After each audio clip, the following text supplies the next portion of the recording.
All right. Hello and welcome to everybody that's watching. I'm here with somebody who needs no introduction, I think, Mr. Daniel Krawisz. Um, but I just want to give my personal experience with Daniel's work.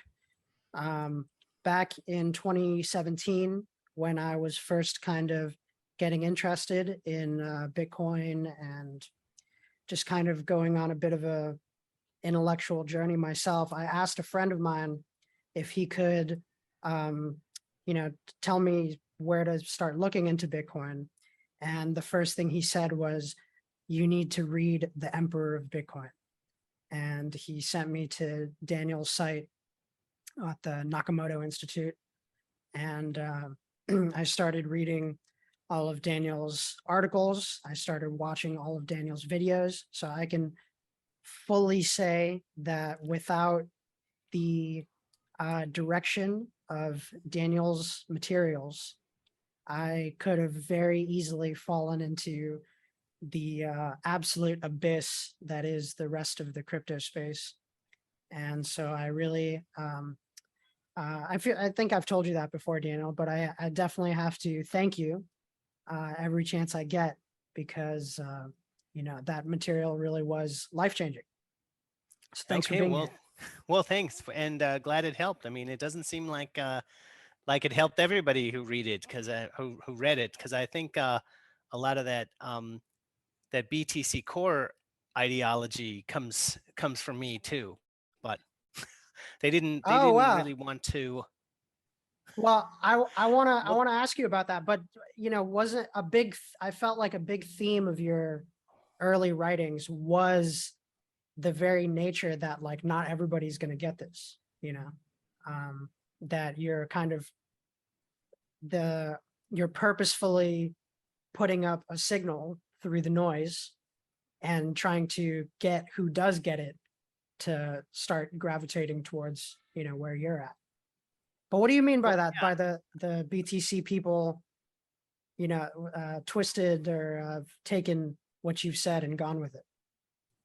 well, the thing that when I first started writing, what I thought is that Bitcoiners would be interested in economics, given that that's kind of what they're doing. That's kind of like how Bitcoin works, So I would have thought that would have been something they would want to know. And we had an Austrian economics reading group at my university that I was involved in, and so everybody there was they were kind of academic, so they would like read things and actually try to understand and criticize them.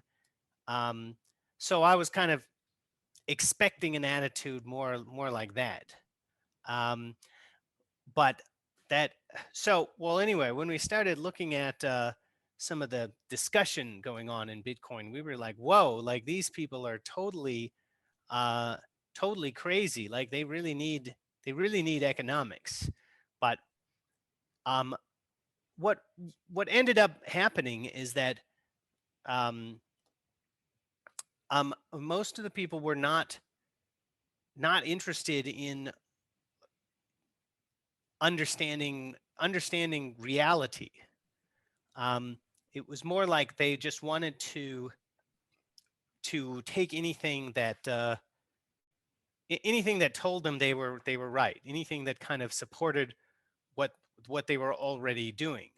So it was kind of like I was saying that I thought Bitcoin was a really good idea, but um, uh, and they liked that, but they weren't really reading um, into the reasons. And so then when I started saying I don't think what's going on is very good anymore, then it was kind of like most of them tried to ignore all that. But so um, so I sort of proposed the idea of hyper Bitcoinization as kind of a thought experiment. Yeah. And That's probably the biggest thing that they still talk about Yeah. in Bitcoin Core and BTC. Um, and well, they act like they think it's certain and that that's going to happen. When what I was imagining is that I would propose it as a scenario, and then people would say, "Well, let's make it happen." But Yeah. what I would say what they're doing is kind of the opposite of what would make hyper Bitcoinization happen, because Right. they kind of ruin the ability of BTC to be used as money entirely. Well, it's So like I would you, say they yeah. I would say they took kind of my attitude, and they took some of my slogans and they used that stuff, but then they didn't want to know like what was my analysis leading up to that. Yeah. It's like you made a meme, right? Yeah. And the meme very much took on, split into so many, different species of that meme. And I'm a little curious. This might be a bit of a tangent, but I'm curious, like, so you're correctly identified that Bitcoin is really all about economics. And I really got that from reading your writing. It feels to me like very few people in crypto, generally speaking, are interested in economics. And I wonder if that has to do sort of with the idea that that cryptocurrency is like a technology. And so I'd wonder if you could maybe draw the or bridge the gap between economics as, like, to me, being sort of a practical science of ideas versus how people see cryptocurrency as like this technological thing, like a very like a material thing, and it carries a lot of ideology as well. But like, why is it more about economics than like raw ideology or raw technology? Well, I mean, certainly, Bitcoin is a technology.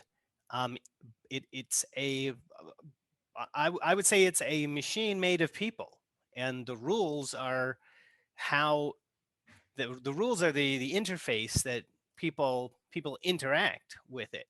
Um, um, so um, and I I I would say that it's not like technology versus economics. It's more like there's a way that people have of thinking about technology that is that's very bad, that I would say is anti economics.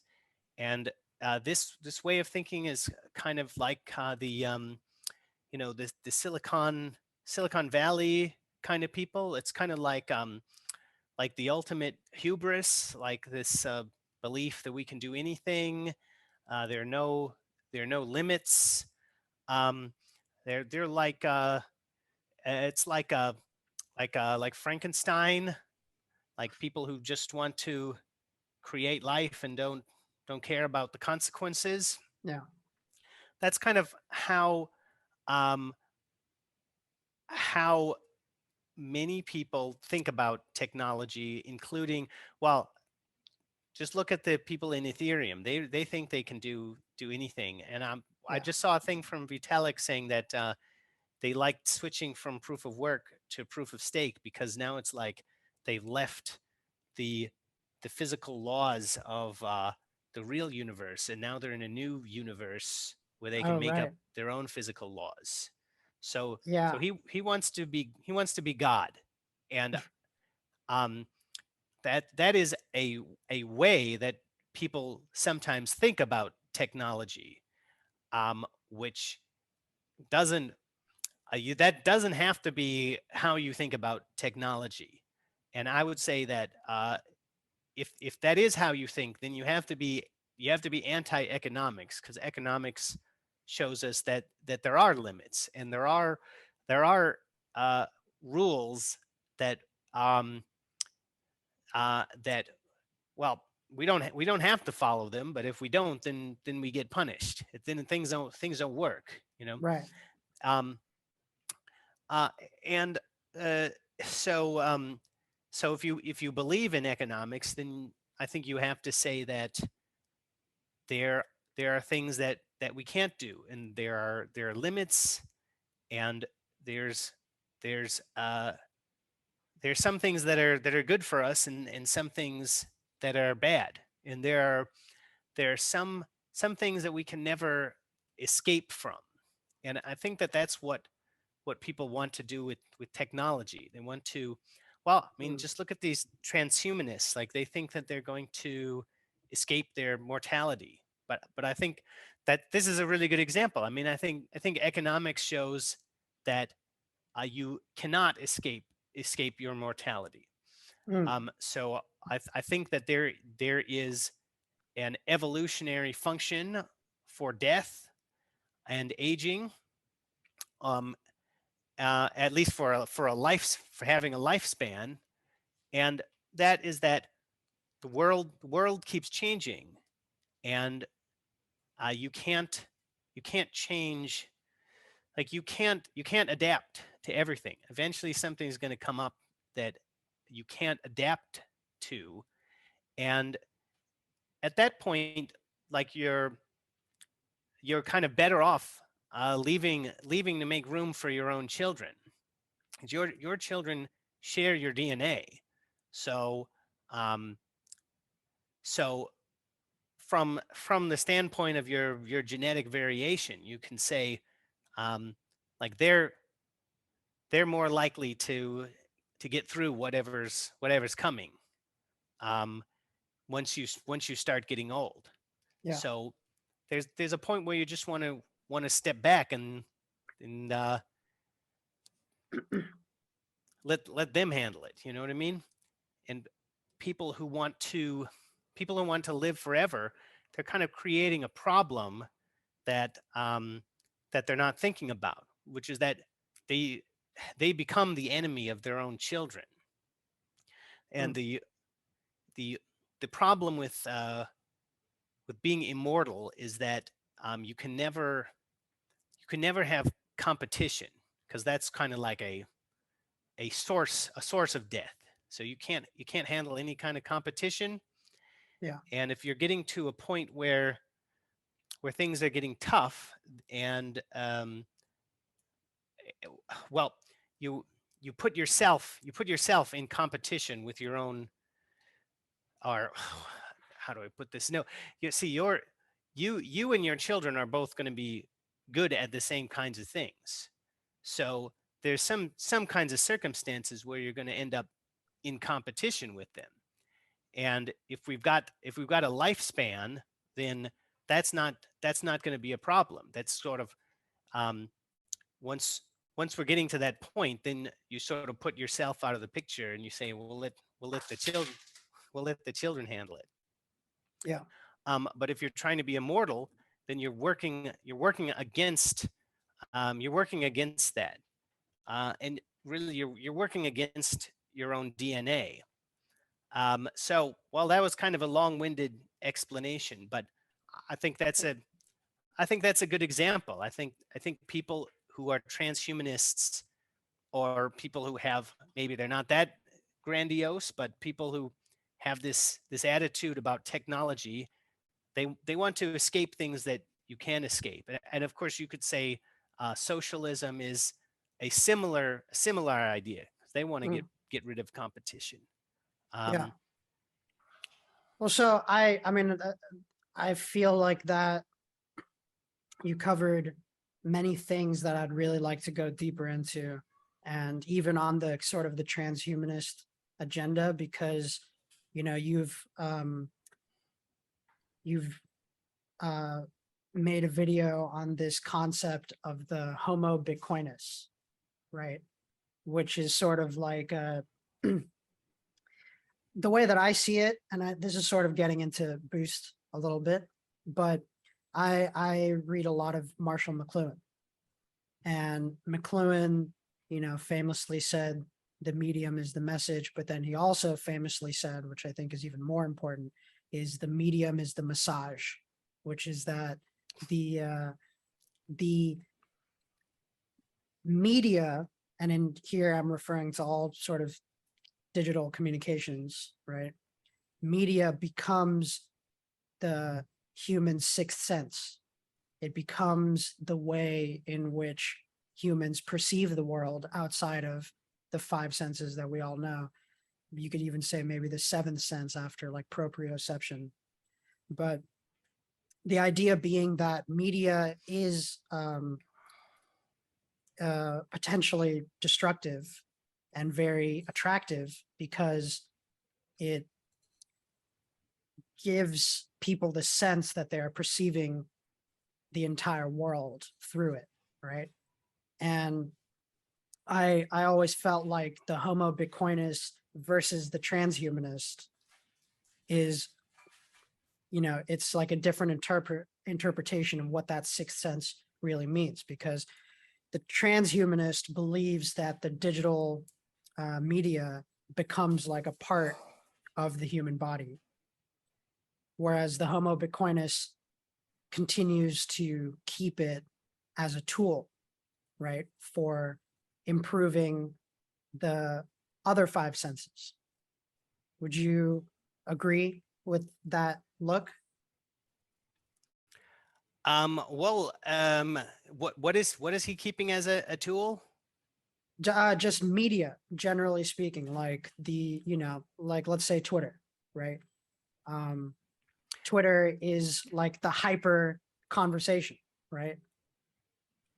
Oh, sure. So, yeah, I would say that the right now the media is really anti-human, and it is it's all designed to act against us. And I think it's designed along this along the lines of a two-class theory, where there's some people who control the media and they use it to manipulate people to their advantage, and the users or the viewers are not like the customers.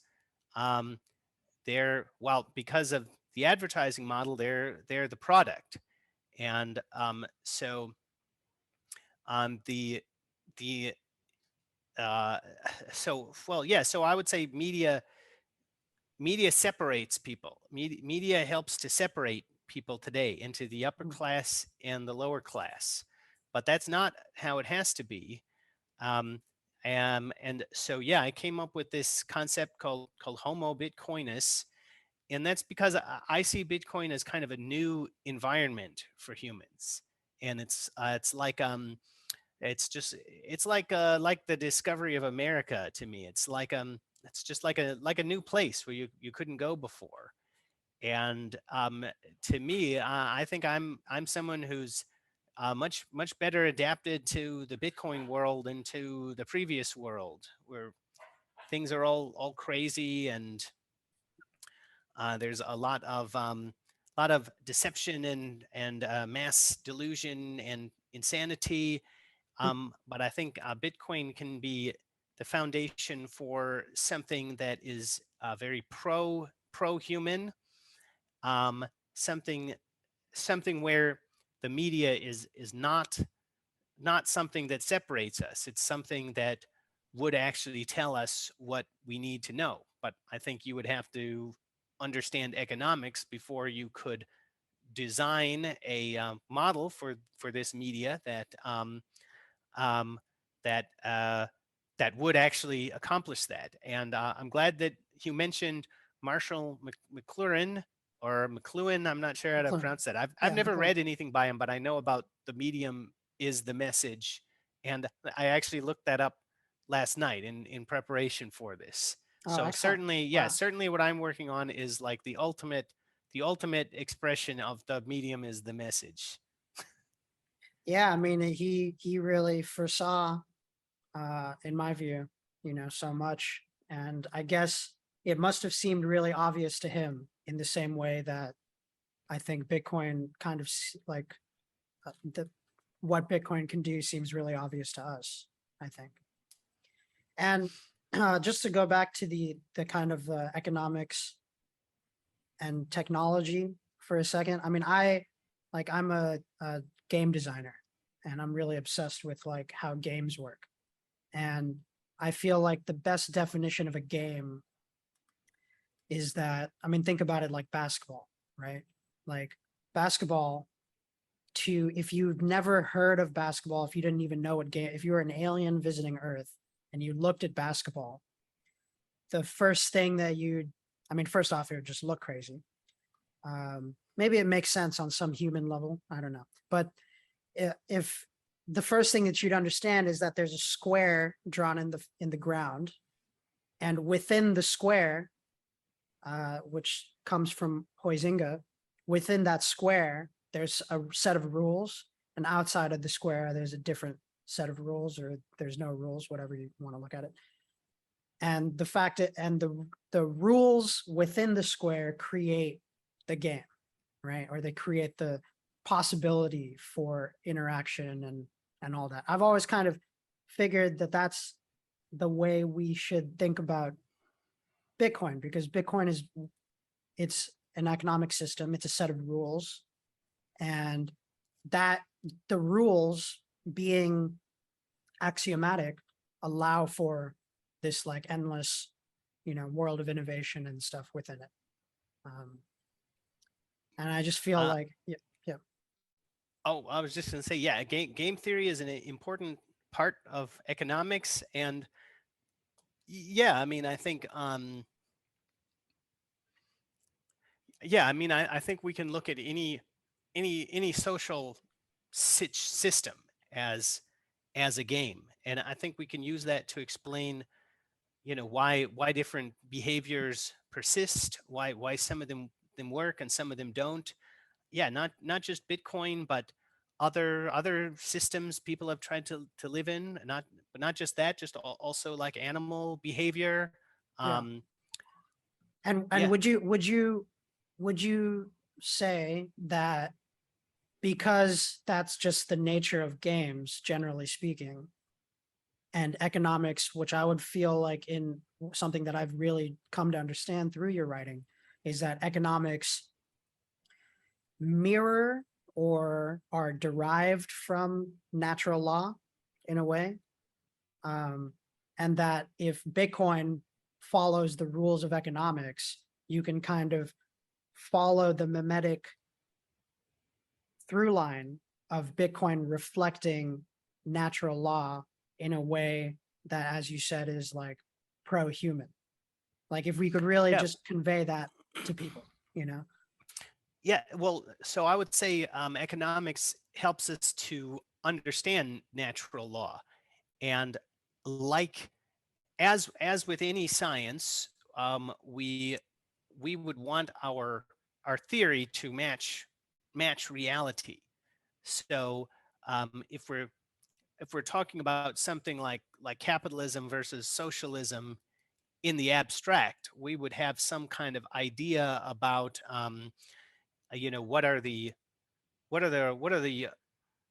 rewards, what are the incentives under these different systems, and we would excuse me, and when we're applying it to something in the real world, we're always talking about something a lot more complex than than an idea like that, a simple model, right? So I think that for real situations, we would have a series of more and more complex theories, as we do in science. But the basic theory can give you a lot of information. Yeah. By the way, I just noticed you have a Secret of Mana poster in the background. That's a great game. Oh my goodness. I just had the thought before we spoke that what if Daniel recognized this poster? I just had a feeling you would. And I'm so glad you did. Thank you. Yes. I love that poster. Great game. All right. So I think, since we touched on, we sort of skirted the surrounding of Boost. So I would love to hear from you. I know you've talked about this so many times, and I'm sure you've repeated yourself many times. But okay, actually, even before Boost, because do you call it Boost proof of work, or just is the concept? Yeah, well, I mean, yeah, the official name is Boost POW, which stands for proof of work, Okay. and it is an upvote system that uses the same hash puzzles that are used in Bitcoin. Okay, so And I would love is because whenever I talk to people about Bitcoin, I always bring up this concept of proof of work, which I feel like I understand very intrinsically or inherently, but I don't know entirely how to describe it to the layman. So could you give your best effort to how do you explain proof of work to the average person? okay, well, I would always explain it with the handicap principle. So that's from Zahavi, and he wrote a great book about it that I would recommend to everybody. For real, this book will really change your life. But what Zahavi says is that a handicap is the only honest signal of fitness, and a handicap is provable waste. So he was trying to explain some of these crazy sexual displays that animals have, like the peacock's tail. That's the go-to example, but there's many examples, and there's other forms of animal communication that's not between males and females. There's different ones that also rely on this principle, but the sexual display, that's kind of like the biggest, most obvious application, because that's kind of when animals get like the craziest, the most biggest, weirdest looking displays. Yeah. And what he said is that the reason that the peacock's tail is successful as a signal to attract the attention of females is that the female can tell a lot about how good the male is just from looking at the tail. And of course, the males have an incentive to lie because they all want to say they're the best. But um, if you try to lie with the peacock's tail, it doesn't work because it puts too much of a cost on the male to do so. So the tail, the thing that makes it a good signal is that the female can see that it puts cost on the male. So if he tries to make his tail too big, then that means the rest of his body has to be smaller because he has a limited total resources that he's able to get out of the environment. Mm. And but if he was making himself less healthy to get a bigger tail, then he would die more easily. Then he wouldn't get to meet females. So Zahavi said that a handicap is provable waste, um, and um, the the reason that that's a good signal is because it's easily assessed by the female and it's costly for the male. And when that that balance enables females to find good males easily. And so if there's kind of a problem where females cannot find good males very easily, the good males can benefit themselves by growing this peacock tail, and then they stand out. And then at that point, the less fit males have no choice but to grow the tail themselves, because without it, the female has no reason to give them any attention.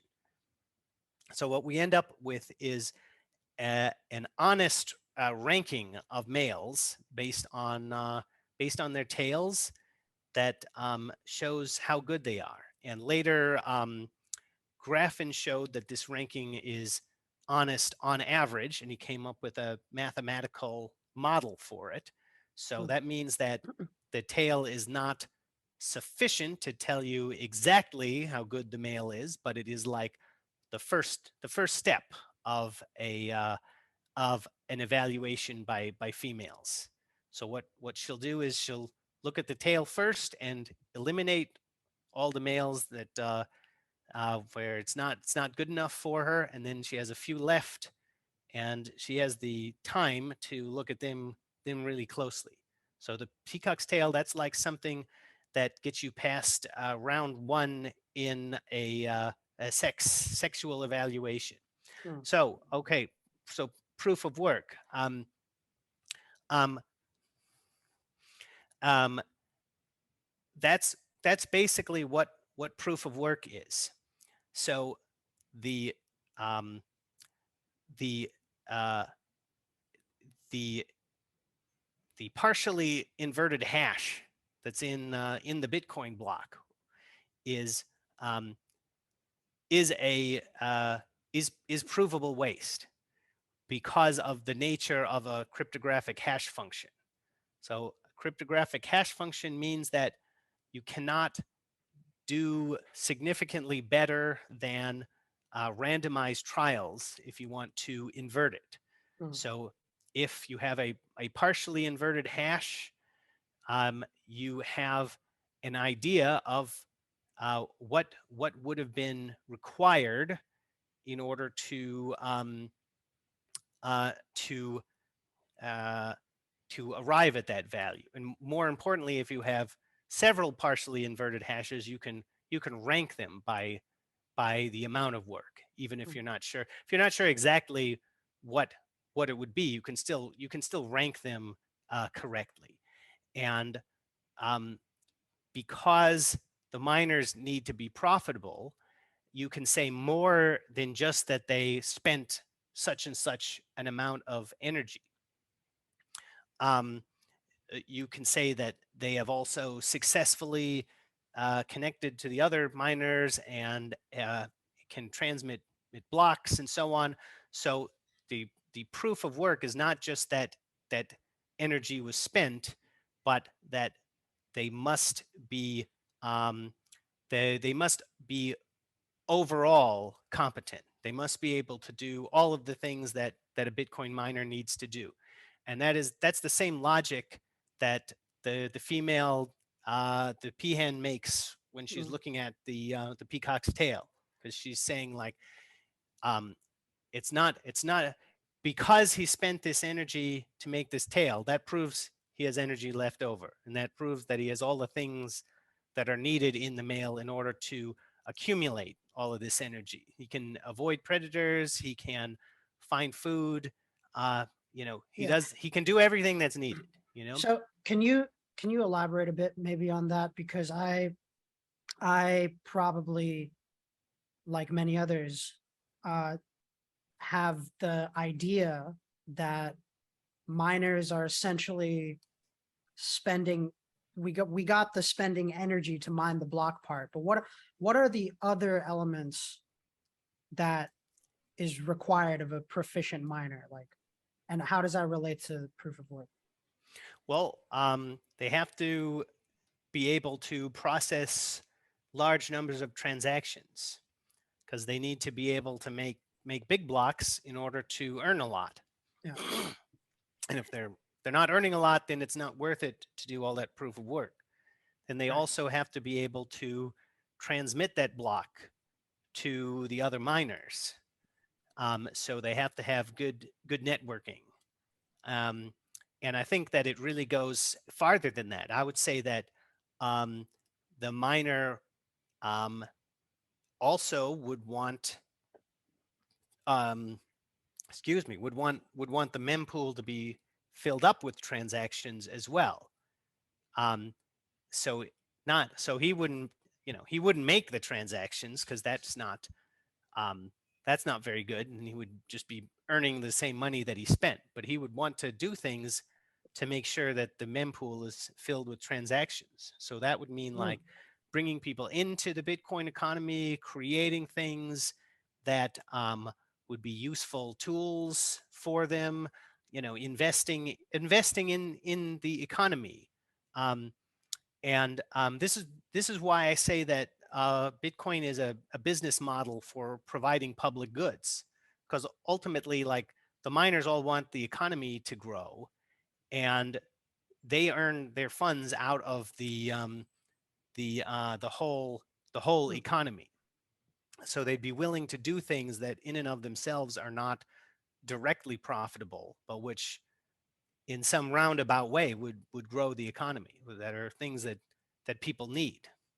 Yeah, so I mean, there's been all this talk of like entrepreneurship and Bitcoin and enterprise and all this. Do you feel like there's been enough entrepreneurship from miners in the space? Do you think they should be leading the charge in this regard? Well, I mean, well, yeah, very much so. I think, um,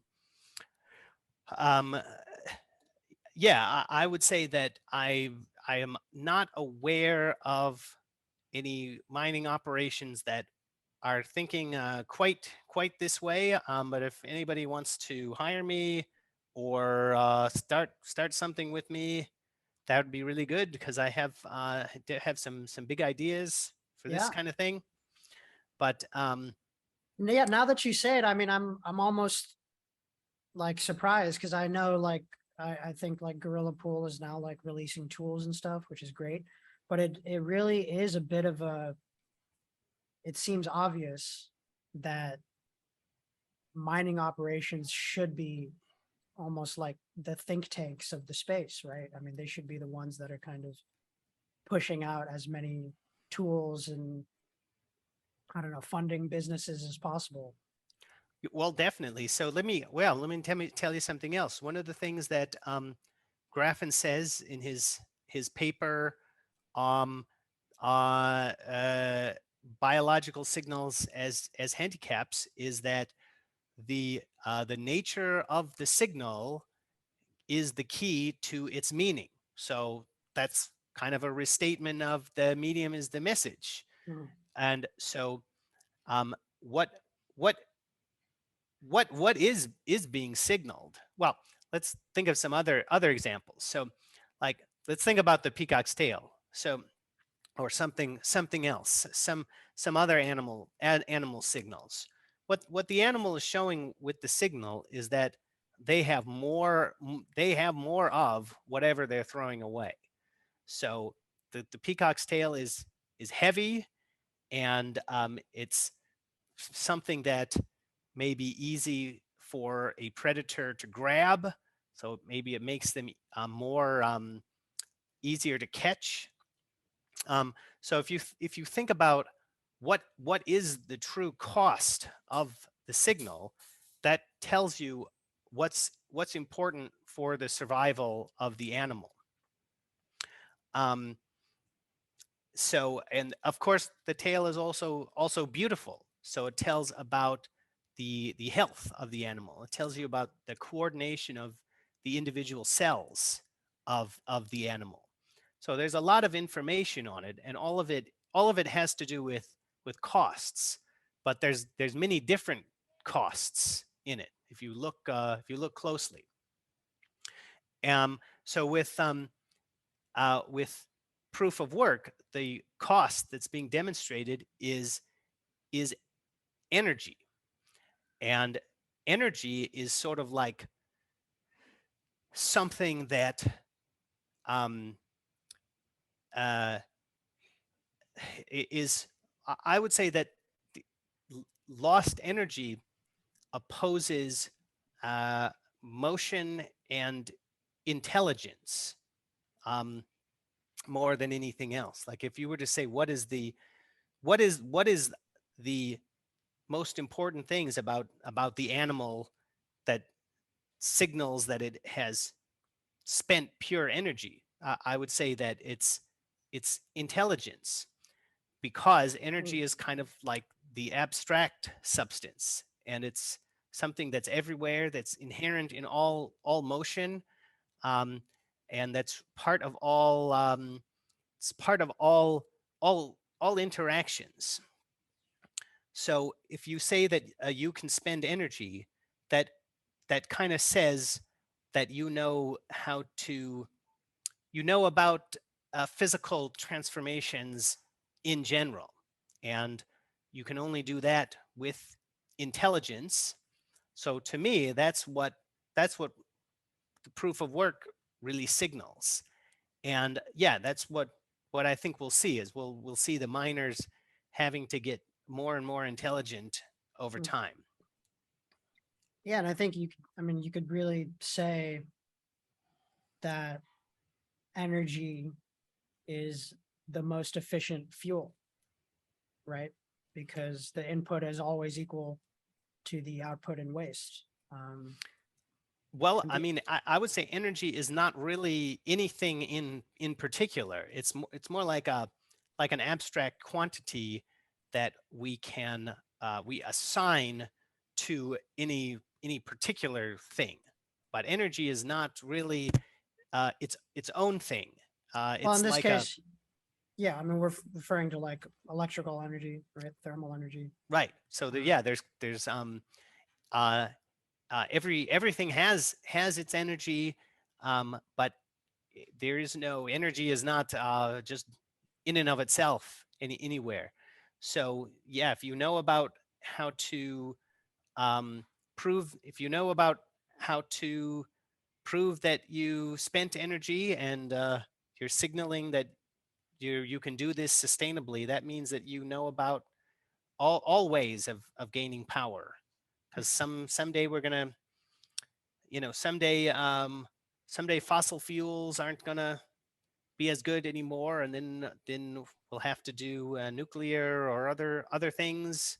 you yeah. you just have to know the best way of getting it. So what you're telling me is that proof of work cannot be explained to the average person. I mean, it's just such a difficult, because it's such an, I think the funny thing is that the more you understand about proof of work, the simpler you realize it really is, because it's just the way that things are, you know. But Yeah. we seem to live in societies and stuff that are so far divorced from this concept of proof of work, but it's really something that I think we understand inherently, which is why, because like I've also, I had a conversation with a musician friend of mine, and I was talking about proof of work, and he was like, well, what is it? And I literally did the exact explanation that you gave, which is that I went through the handicap principle. And I was like, so that's what proof of work is basically. And he was just like, it is a tough thing. And I guess it's not like everybody needs to understand it, because eventually they won't need to, but I still feel like understanding proof of work is the first step to like really embracing and understanding how elegant, Bitcoin really is. Well, yeah, I would. Yeah, it's one of these things that, in a sense, everybody understands it, but also there's a sense where lots of people don't want to understand it. They don't like that it's true. Um, um, it's sort of like how, um, well, well, when people, as men grow up and they want to start getting a girlfriend, they have to accept that they need to develop confidence first, or else it probably won't work. But there's resistance. Like Yeah.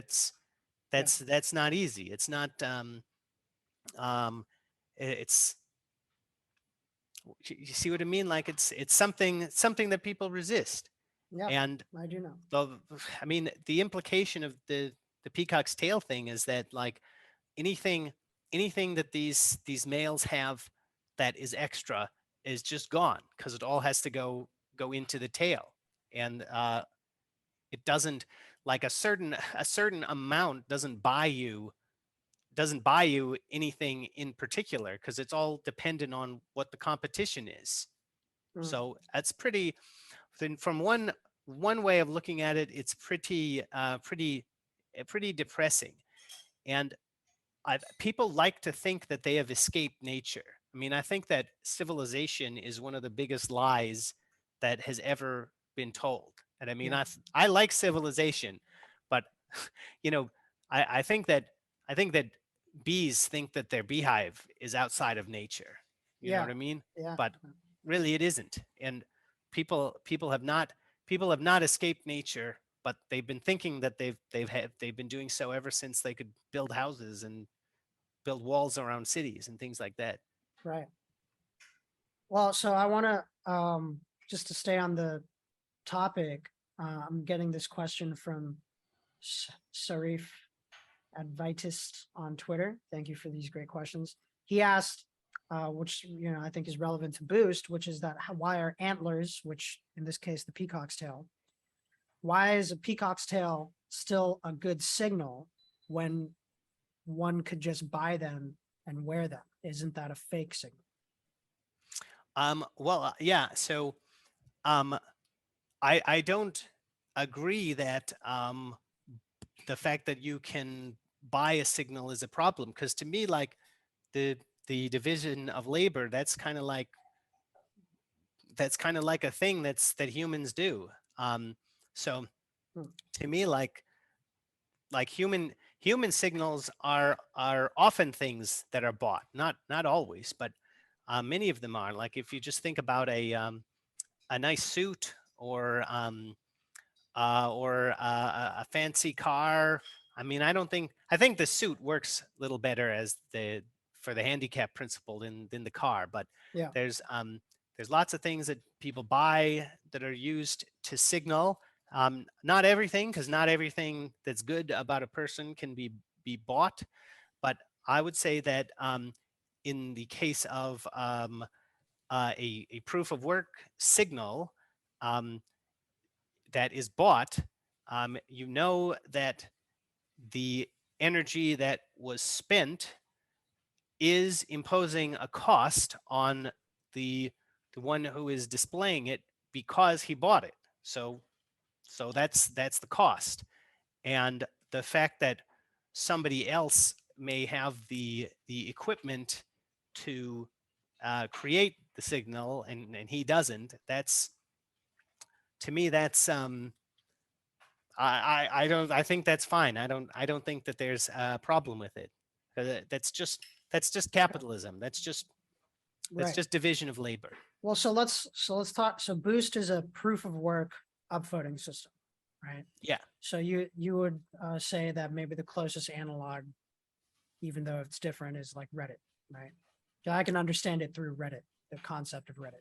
Yeah. So think about, yeah, Reddit is like yeah, the difference is that Reddit has a downvote, and we're not going to have a downvote. I don't think that there's a natural downvote Yeah.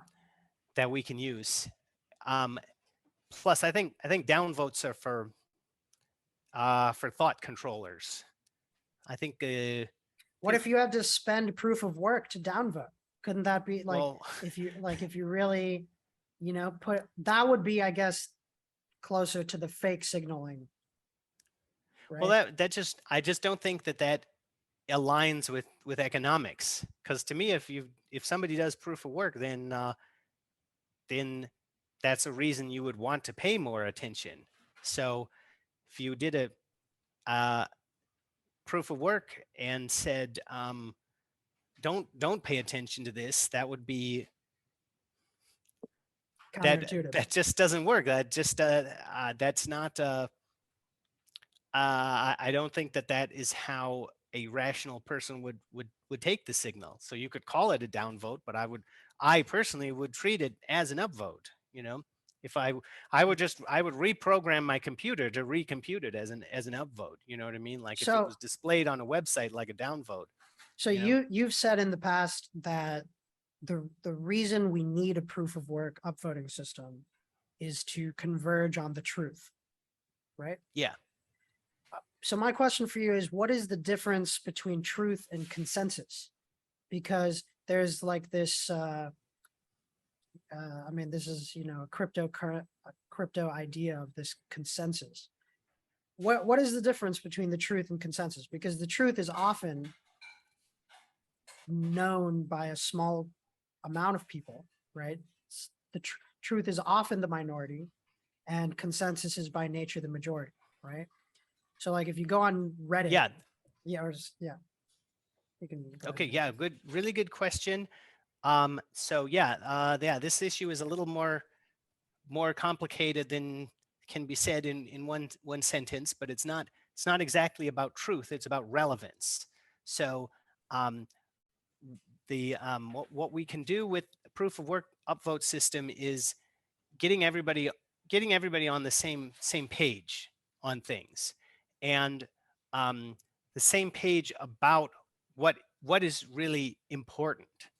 So we're not just going to have everybody getting on the same page about things that are, fantasies made up by the elites. We're going to let people ignore that, and they're all going to get on the same page about things that actually matter to them.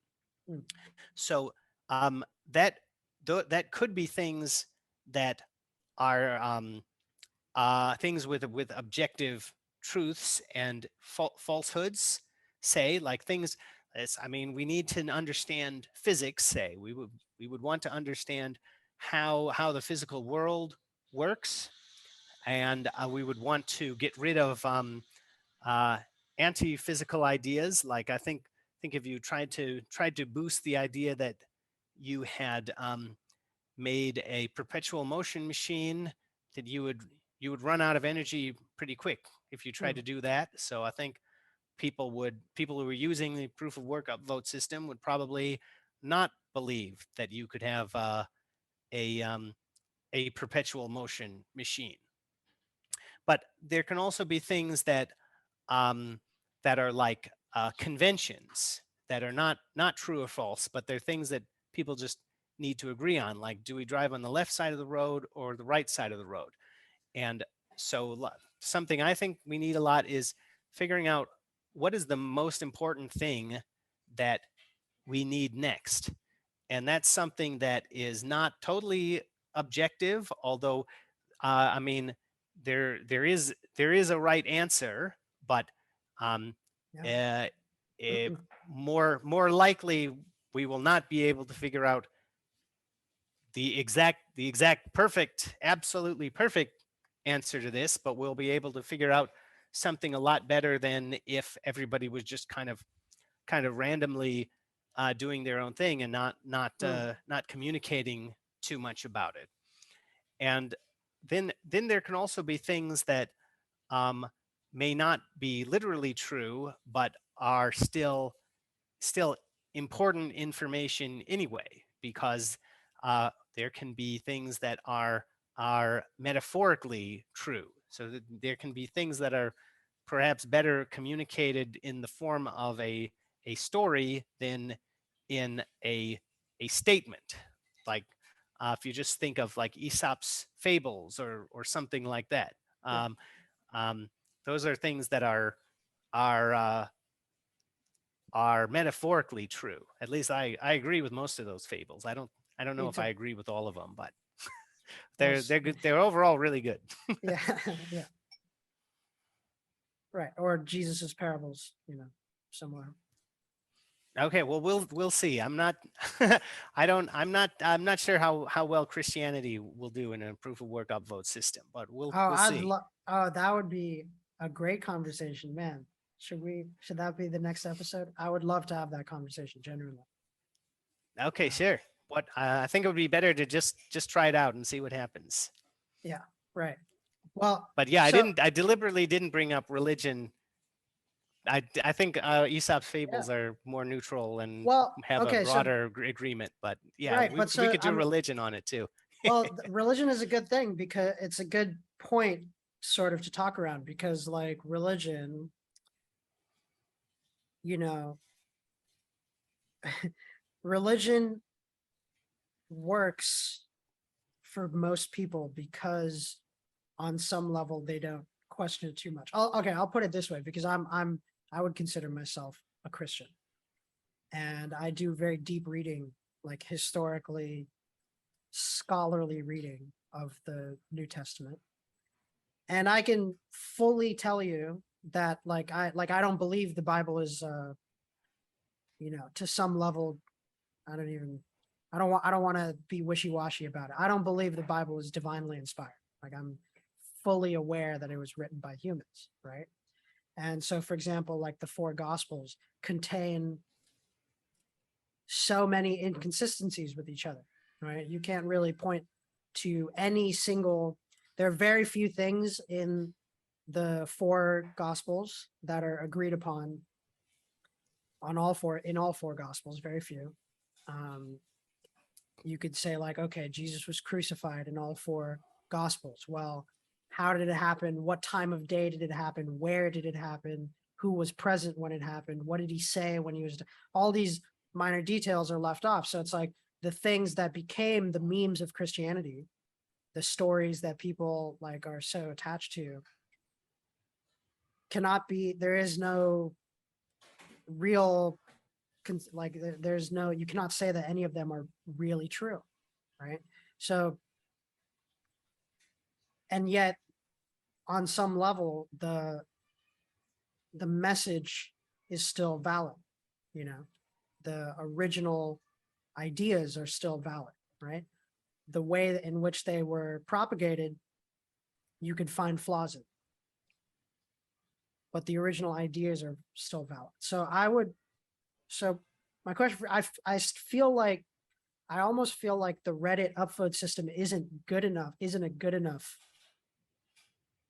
abstraction of what Boost is, because I feel like, so like my question is, okay, so like, let's say, Reddit is kind of like what I would want the user interface to look like. But yeah, right, what's going on behind the scenes is totally different, because there's, so when Reddit, you don't. Yeah. So continue. Yeah. When you sign up for Reddit, right, they put you in like the fucking, you get automatically put into like the top 20 Reddits or whatever, and they're all garbage, right? And like, let's say like they have like a world news one, I know, and like whatever's upvoted to the top of world news is a very agenda driven thing typically, right? And that's what everybody that's the consensus, right? That's like the consensus post, right? Yeah. Now, yours in a Boost world, what would be at the top would not be the quote unquote consensus, but something that is the most relevant to the most people. But my question is that in that sort of system, right? See, well, wait a minute, because I would say that it would be the consensus, but it's a different method. It's a different method of arriving at a consensus, and it's one that's a lot more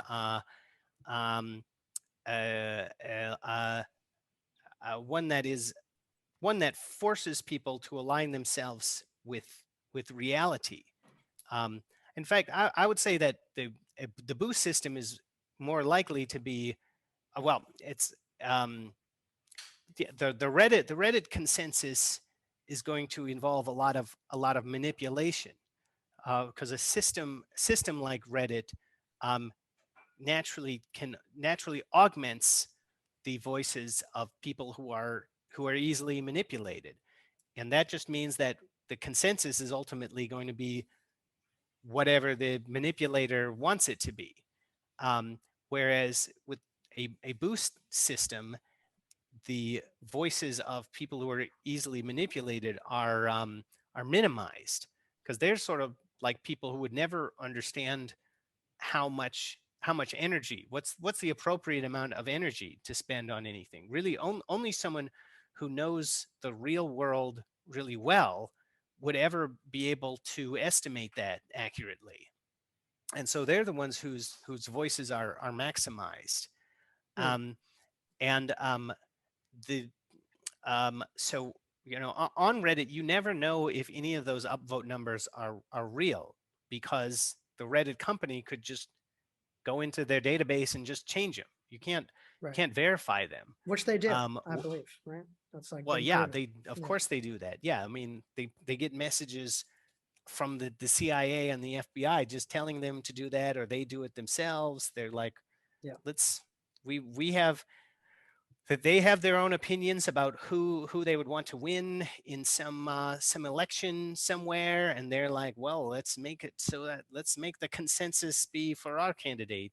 But it's not just that. Like you can have many different accounts on Reddit. You can have shadow accounts, and we've seen all of these kind of tricks being used in our BTC and then later in the wider world with the COVID-19 pandemic. Oh yeah. So Well, I just um, want to, I just want to say for anyone who's listening, who is not fully aware, on Reddit, there is our Bitcoin, and that's Bitcoin Cash, right? That's correct, right? Our Bitcoin is Bitcoin Cash dominated. no, our Bitcoin is BTC dominated, but then there's BTC, our Our BTC, then that's uh, Bitcoin Cash. it's even more clown. Like our BTC is Bitcoin Cash. Our BSV is That's like the BSV everybody. troll account. Yeah, That's everybody that hates BSV, right? Which is everybody. yeah, And then our Bitcoin Cash SV is BSV. Like we've been like yeah, relegated to the corner of corners, you know? Like yeah. it's just I mean, if there's not a better example of why crypto is complete clown world, I mean that's it, you know. Okay, so maybe all right, here's my question, I guess. And I feel like a lot of people have this question. With Boost, we talk a lot about what goes to the top. What about the bottom? I mean, what's at the bottom? Like, is there because for example, right? Like let's use okay, so I had this I okay, so I'm, you know, I'm a artist and I'm on Instagram, which is also very algorithm heavy. And uh Instagram, when you understand this algorithm, you you begin to understand that it also it gives you room to game it, right? Like there is a gameable element to these algorithms. And I think Twitter is similar. It's a little more rigid. Reddit, that's definitely true. Um, so and the gameability leads to somewhat novel outcomes that are kind of interesting in their own way. Like there's lots of little spheres of Instagram, right? Just like there's lots of little spheres of Twitter, lots of subgroups and all that.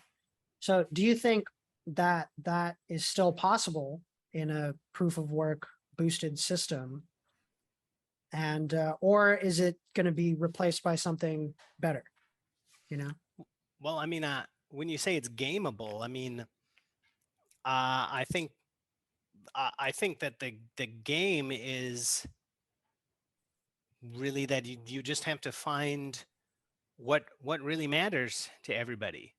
I think that the way you benefit from boosting content is what reflects back on you, like how you make things better by telling people important things. And I think that's the game. And there isn't there isn't any way of cheating, although it does work over time. So you know there could be in the short term it would be possible to um, try to promote messages that are the opposite of that. I think ultimately that doesn't work, and there isn't a way to game it to work some other way. I mean, yeah, this is a good example about how people think. People these technocrats we were talking about earlier, how they think that their their um, their control and their planning is better than some really stupid system that doesn't require any intelligence. Because the original application of proof of work was as a spam filter, and that would have worked better than what we're actually using now. Because now, you know, what they came up with for spam filtering is that the server reads all of the emails and tries to figure out which ones are spam and Yeah. which ones aren't. And that's kind of like the genesis of this this artificial intelligence surveillance nightmare that we're in now. Whereas if we had a proof of work spam filter system, I think it would have worked a lot better, and we'd be reading a lot more relevant messages in our inboxes, Yeah. and we wouldn't have this surveillance system. The server wouldn't want to read all the emails. Um, but they won't think that a dumb system is better than an intelligent system. But yeah, I think I think the dumb system that I'm talking about is it's less it's not you can't game it like you can with any intelligent system, a system that depends on like reading everything and understanding everything, like with artificial intelligence or something. There's always going to be a way to game it, because the the central system is never going to be able to understand everything, and Mm. there's always going to be new things coming up that it doesn't know how to categorize perfectly. So there's always going to be ways of messing with it, and that's how things have always been. That's kind of Yeah. just like how how people have gotten information through during totalitarian times, or times when there were thought controllers who wanted to control everything back in the day, and people figured out how to write satire. He would write things that um, are a little bit ambiguous, and So that have would you say that in a boosted system, the outcomes are more predictable, whereas in our current system, outcomes, generally speaking, for like the average user are somewhat unpredictable unless you're one of these elites who can predictably, roll the dice.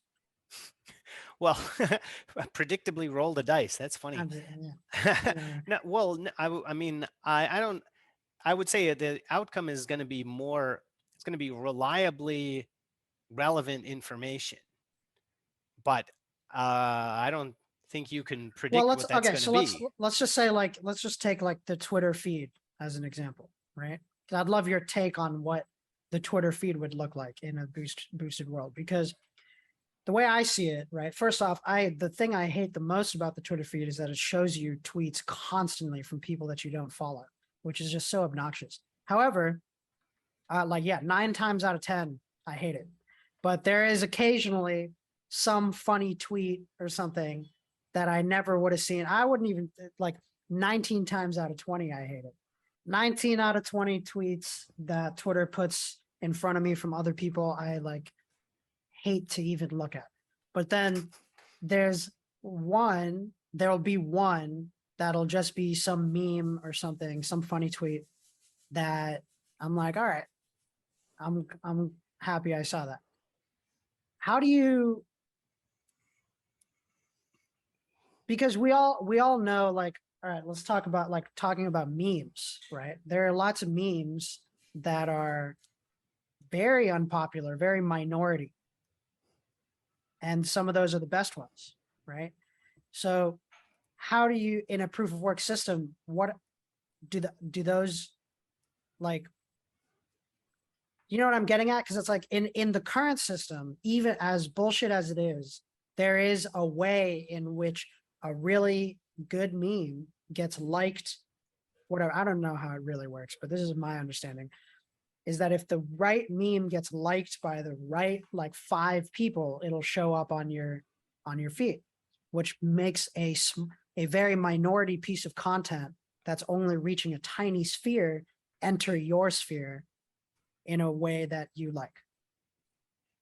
Is that possible in a boosted system, or does that becomes less possible?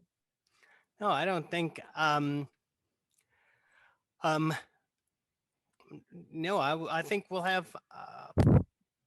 To me, I mean, that's sort of like what I would be looking forward to. I mean, not just I would expect to see a lot more things that I would find interesting.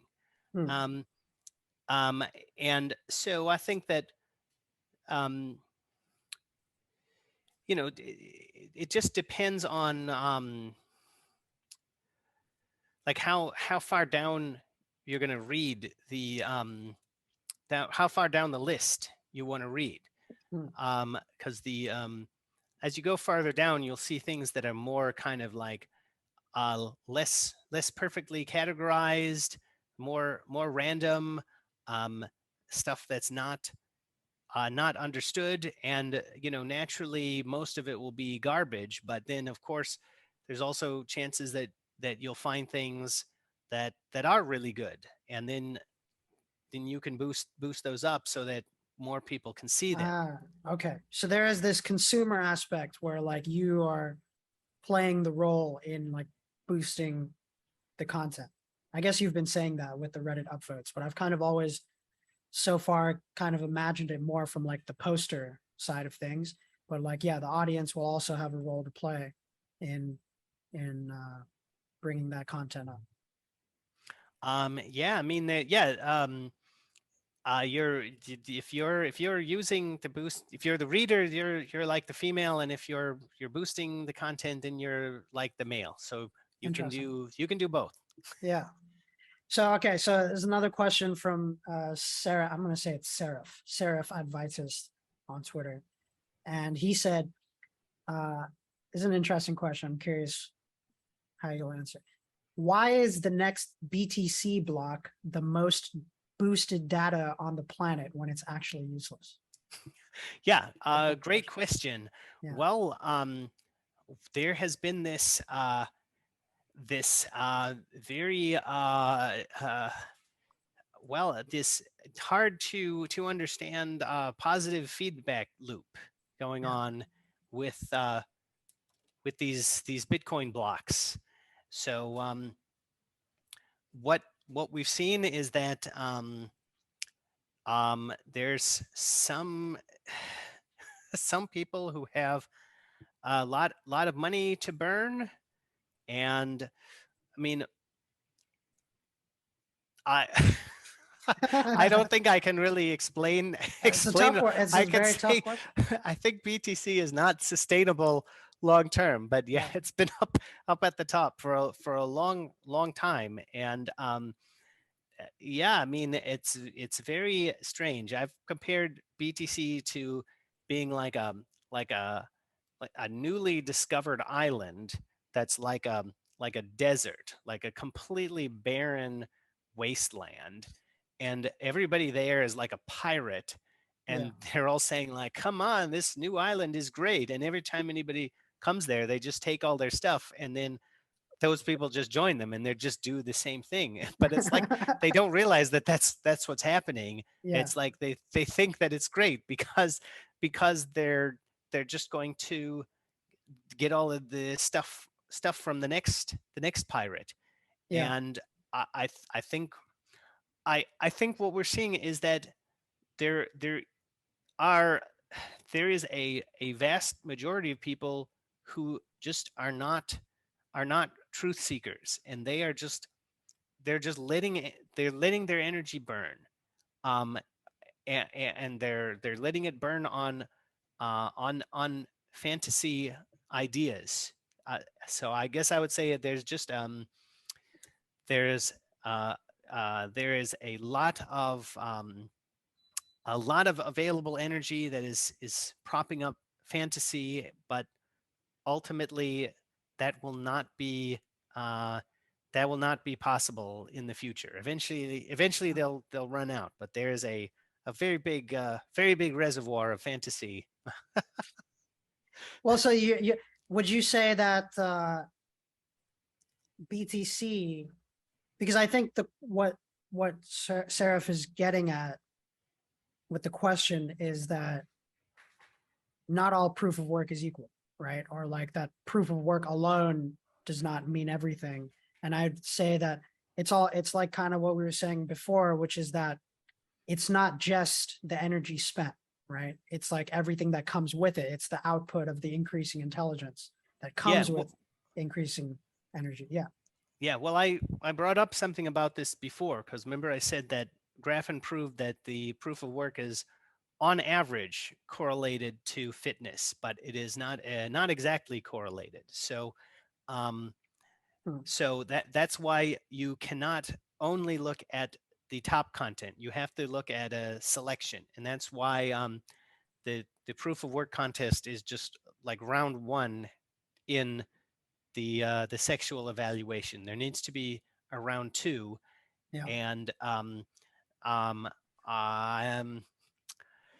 so somebody who is just coming into the crypto space for the first time, if they were a rational actor, um, well, let's just say the SHA-256 space, just to make it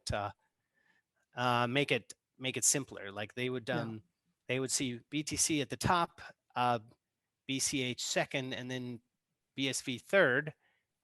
Which I And don't, by the way, I don't, BCH must be hurting these days. I mean, I feel like they're even more irrelevant than ever. But I haven't anyways, heard any news from them even in a long time, and I haven't seen any like anybody talking about them. I mean, yeah, yeah, maybe they've got a vibrant community, but I'm not aware of it. But yeah, yeah, but let's say you would want to look at the top three, say as a selection, then you would want to look into them more carefully. But yeah, right, after at that point, it would come down to your own ability to make judgments. And if you're if you can't do that, maybe you're just going to join Pirate Island with the people on BTC. yeah. So would you say that Boost is the layer one of a social network? Yeah. Well, yeah. I mean, I was really hoping that people already doing social networks and BSV would want to incorporate it, like people doing Twitch. But what I found is that even the people in BSV, although they're much better than people in crypto generally, most of them still don't really understand economics very well and aren't really willing to go through my my logic Yeah, with this thing. So I'm probably going to have to build my own my own systems for it with the company I'm with, the proof of work company. And but at Cambrian recently, some other people did start to get it really well. So I'm happy for that. Maybe we'll see some better. Maybe I'll be able to get some help from other people who will be able to use the idea appropriately. But yeah, I mean, yeah, it's just an upvote system, and what I would really want is for anybody who needs an upvote system to just use that. mm, To me, this is what we should be doing in Bitcoin is provide little services that are parts of bigger things.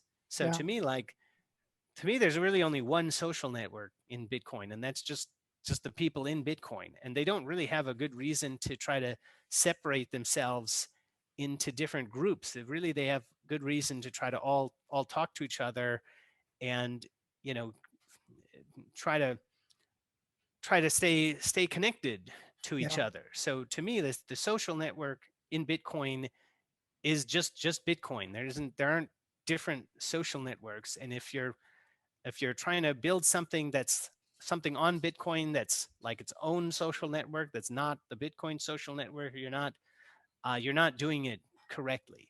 So yeah, what I would like is like we do the upvote system, and somebody else would do like the Twitter service, the Twitter clone service, and then we have some kind of website that puts everything together, and it yeah, has whatever features you want on it. Different companies could provide them. yeah. I mean, it is true that like it is unfortunate because I love Twitch, but it still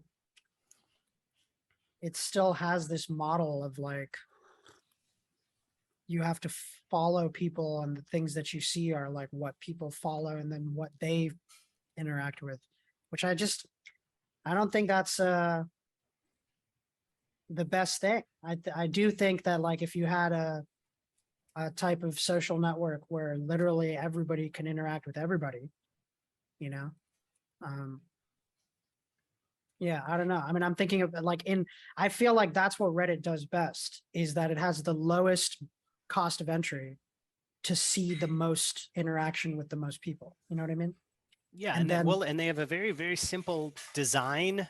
yeah, It just doesn't really do all that much.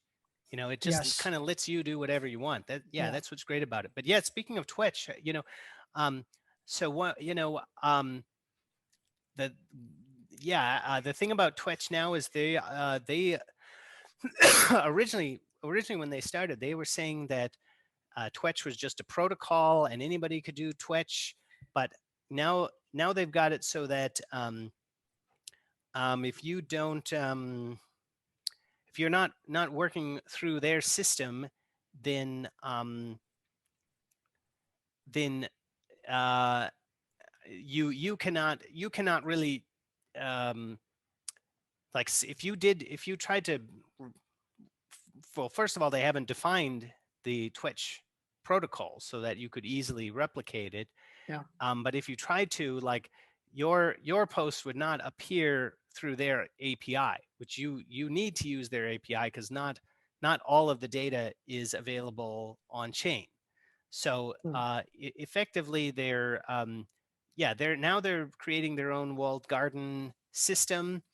And yeah, Twitch is certainly the coolest and most advanced app on BSV, and it's very good, and I like it a lot. But um, it's not good enough. And I tried to start a mining pool with those guys a while back called Matterpool, mhm, and if they were processing transactions, if that was um, primarily what they were doing, then they would want it to be easy to replicate Twitch. They wouldn't want Twitch to be a walled garden.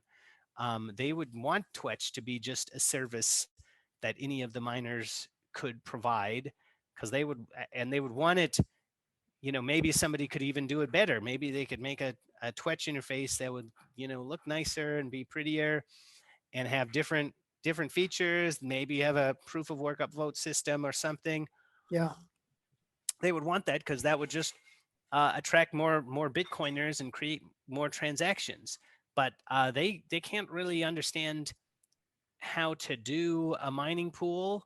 And when I was working with them, they weren't really interested in doing any of the things I told them to do. And so to me, it seems like they just didn't understand any of the things that I was saying, you well, know? so me and Jack had this really interesting conversation that I'm curious your thoughts about, which is that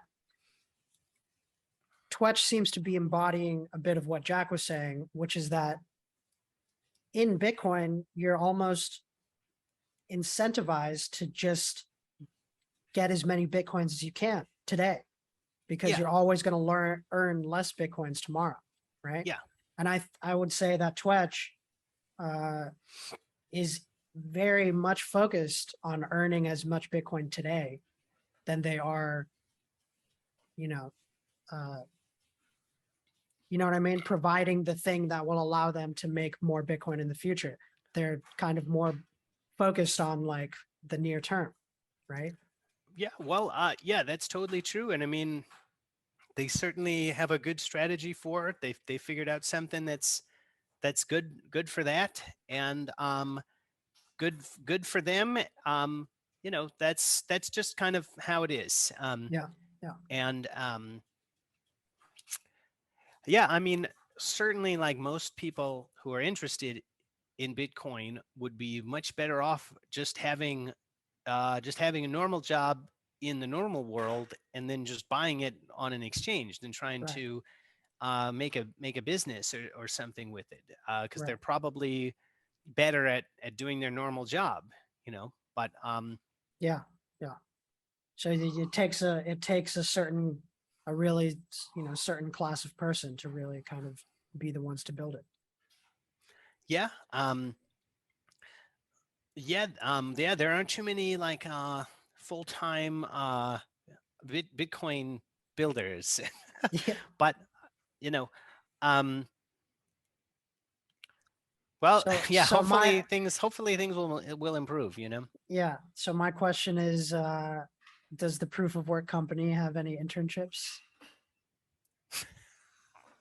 Well, I'll have to ask around, but I would certainly be happy to evaluate somebody for that purpose, because I'm pretty frustrated with the work that I'm doing right now. It'd be great if I could find somebody who could take another look at it and help me figure out what's going wrong right at the moment, you know. Well, since we originally spoke, if people don't know, we originally had an interview like 2.5 years ago. And since then, like since then, I've really tried to get much better with my programming, my JavaScript programming. I don't know if this will go in the interview, but on the video. But yeah, no, since then I've really like, because I was originally, when we spoke at that time, I was coming out of a computer science program which I had left in the middle of at university. And but now, here, I'm now across the country and like studying computers at a local trade school, and I'm going to be going for my CompTIA certifications soon enough. So I believe in building on Bitcoin for sure. I really appreciated the conversation with Jack, because he gave me, some game on running a business on Bitcoin that I don't think, it's almost like most people are even afraid to breach that idea. Because there's also, well, okay, I'd be curious your thoughts on this, because it's like, yeah, there is like a lot of people in Bitcoin, whether you're BTC or BSV, this is true. A lot of them just believe it's like total magic, and it's like the greatest thing ever. And they almost, it's the cult of it. And so they're just kind of, they think it's so magical and so great that like when Jack comes along and says something like, well, yeah, maybe you should just do something potentially unsavory to earn as much of it as you can today, because that's like, it's like he has this kind of real world business capitalist mindset that I feel like interrupts a lot of people's magical thinking about it, which Well, yeah, that's a good way of putting it. I mean, yeah, I think Jack is a classic entrepreneur, and the thing that you need to be, I mean, a big thing about being an entrepreneur is understanding how to leverage a new situation, because that's kind of the key to being an entrepreneur. Is you're doing a new thing that isn't understood. So you know what, and his attitude is really focused on just how things are now, and what what uh what is um what is good, like right now, like what is like really in, like what is a really good strategy for making bitcoins. um anyway, he would have to explain it himself, but um yeah, yeah, I think he's really good, and his attitude is really good. So, well, one thing that I've uh that he emphasizes a lot, that I really agree with, is that the the venture capitalist model is not very good. mm, Um, Not necessarily that venture capitalists are inherently bad, but right now I would say they don't really get what's possible with Bitcoin. So they're not people who want to uh, invest in Bitcoin. So to me, that's kind of means that they're not they're not really getting the most out of the Bitcoin business, because really the Bitcoin business doesn't just earn its own money, but it also makes Bitcoin more valuable. So I would say you don't want a Bitcoin business if you also don't want the Bitcoins. And these the the um, the Silicon Valley model is very much like the altcoin pumping model. I mean, Silicon Valley model came first, and really the altcoin stuff that really comes from that. It's really the same kind of people, Mm. but the idea is not to design a business that's going to be viable and producing revenue for 100 years or something. The idea is just make something that you can just pump up, and then you can do an IPO and get out, and then whatever happens after that, it happens. It's just kind of like you're just trying to make something that's going to be good enough that you can pass it off to the next investors Yeah. after a while, and that's really bad for a Bitcoin business, because it ends up putting things on an unsustainable path where uh, where you're kind of under the necessity to earn more income. Um, um,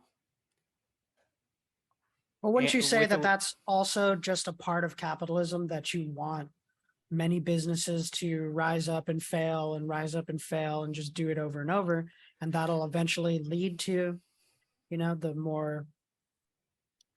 Well, yeah, but like what I think is a good strategy now is to have like a really small business that isn't trying to grow quickly. Mm. And because really, like any Bitcoins you earn now, there's a good chance those will be worth a lot more later.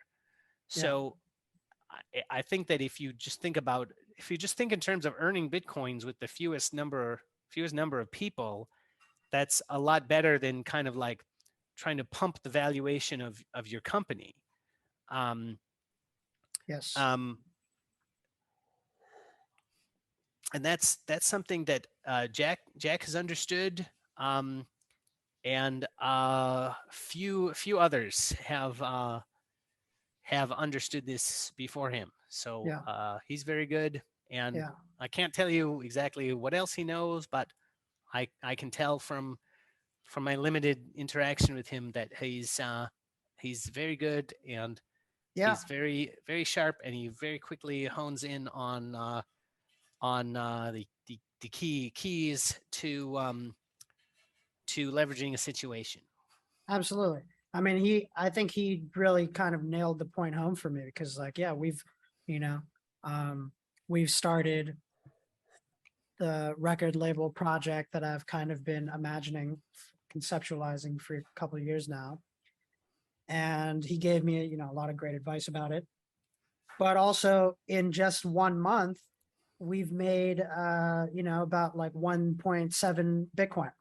And all of my artists and all the people that are in with me, I've tried my best to get them to understand. And I think they get it on some level, but to me, I'm like ecstatic that we've even made a single Bitcoin, because I know how we could make way more dollars in the real world, but I'm ecstatic that we've managed to even make one Bitcoin in this world, because I believe in the slow growth and kind of riding that as it goes and goes. I guess I would love to kind of get your idea on NFTs, because I'll explain like what this is what we've done with my project, which is that we I have a network of musicians that I've basically tapped. Their quality I don't think is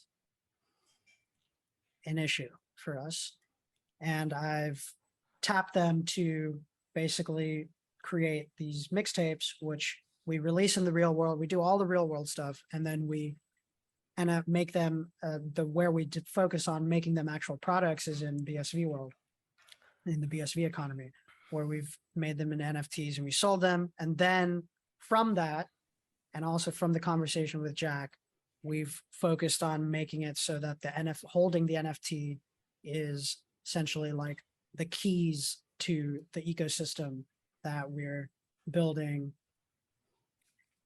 Like we airdropped everybody that had bought a tape by a certain time. They all got airdropped like a 3D model badge, which is cute. But then I could see like in the future where we could like airdrop exclusive music. And then I have this entire model for like a token that I don't want to talk about because I don't have all the details set. But like that's where we're at. And like, for example, like at the end of October, we're going to be throwing a huge party out in New York. And I want to make it so that anybody who's holding one of those badges can just come through, right? Simple stuff like that. But we also, and Jack is like the best person to hear this from.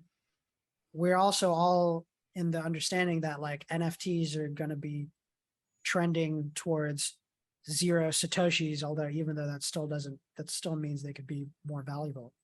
But like basically the era of the pump and dump NFT is perhaps over. And so now comes the long game. And I'm just curious to hear your thoughts on that subject. Yeah. So most of basically all of the NFTs that we've seen ever since they got started on Ethereum in like 2016 or something like that. They've all been complete trash. They're like nothing. They're like worse than trash, they're worse they're than just trash. like they're just they're just imaginary goods that are not connected to anything. And Yeah. they may say that there is a painting that is, or an image that is associated with them somehow, uh, and usually an extremely unpleasant, unaesthetic image that you would Yeah. not actually want to look at. Yeah. but Oh yeah. but it's not actually legally connected to it in any way. It's just like they put the hash on the NFT Yeah. somehow, but it doesn't mean that you have a copyright or anything like that. Hmm. But these things could still they could still get pumped up, and people could buy and sell them for hundreds of thousands or millions of dollars even. Yeah. And yes, we have started to see NFTs being used for something excuse me, that's actually useful. And yeah, I mean, it sounds like you're doing something interesting with them. I'm not quite. I think your explanation doesn't exactly say what, but you're providing some kind of service that goes to the holder of the NFT. So, in other words, the Yes. holder has rights to something based on a contract that you have offered them. So, one thing I would like to one thing that I would like to do is you could you should be able to do multiplayer board games on Bitcoin. And then like you would make them out of NFTs. Like there would be a turn counter, and you would just pass it around to the next person to play the game. Okay. And then all of the NFTs would disappear at the end of the game. So I would want to get rid of the investment component of NFTs and just make it into something fun. Of course, you could also, I mean, you could do. There's more to games than things that just happen over one one session. You can have a collectible card game or something, and then you do have that investment component, but then it's based on like how much the company Oh, decides we should to talk about that as well. Well, to mint. Well, I never liked collectible card games in real life, just because of that investment aspect. Because what you oh would, yeah, it just seemed like you would just buy more decks until you just got the cards you want. I mean, to me, that's sort of like, it's not. It doesn't seem all that fun if you win more if you're just willing to spend more money buying more useless cards just to find some of the good ones. right. I never but you certainly could have. I mean, I bet there would be a way to make that more fun, but you certainly could have a kind of game where it's open and you just pass the card to anybody. Like if you lose your duel, then you have to give them a card, say, or something like that. Hmm. You lose some of what you have to them, and then they have it. You could have a game like that. I'm not sure exactly how I would want to design it, but Right. I never liked Magic the Gathering or anything like that, so I wouldn't want to Oh, make it like sure. that. But Well, I just on that subject, like I collect Pokemon cards and I love them to death. I mean, they're like, to me, they're like modern art, and never really cared about the game ever. And I think today, probably like well over 95% of the people that collect Pokemon cards, which is a large amount of people, uh, they don't care about the game, which is like maybe sad, but it speaks to something. And I think, yeah, like 99% of Pokemon cards are all worth very little. And you would not expect to like make money on them or anything. But then I feel like there is, a bit of an unexplored territory because nobody's really made a digital collectible card game. And there might be something to it if the cards could travel frictionlessly through the internet and be priced at like, a hundredth of a cent or something, which is totally possible on Bitcoin. yeah, yeah, for somebody who is not me, that could be a really great idea to work Right. on. Yeah. Not me either. But yeah, I mean,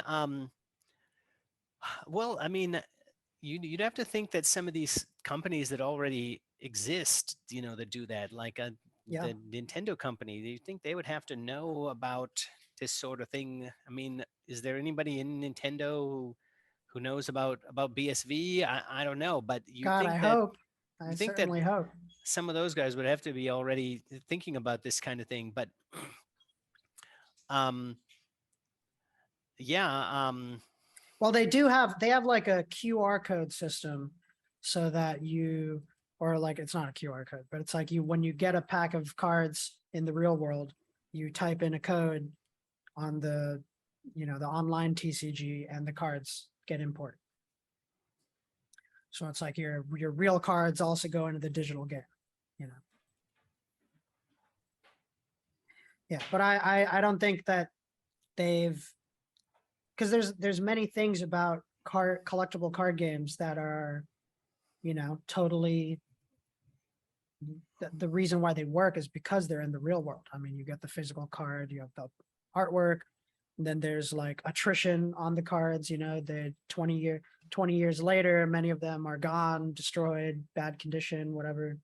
So, I mean, which increases both the investment and also the kind of like the lore of the game itself, and all of those things are super relevant to why it works in the real world. I think that there are elements of that that can be replicated digitally, but certainly not all. So it'd have to be, like I love Hearthstone, which is a great game, beautifully designed game. Uh, but there's no kind of there's no collectible aspect to Hearthstone really. Um, that mirrors the real world. But yeah, that's all I have to say on that subject for now. Okay, well, yeah, I don't have anything more on games either, but Mm. But so like the this idea of the NFT providing benefits, or like as you said, like as a token in a game, because that's actually kind of how I originally understood NFTs was like, you know, when you when you log into like Facebook, what do they give you? An access token, right? And then that token is like burnt after the session, right? And I always kind of imagined that NFTs would head that way, right? At some point. Um, I mean, how far are we from that? Like from that sort of thing being possible? Is it possible today if you just know how to code, or is it something that's like there needs to be more structure built for that?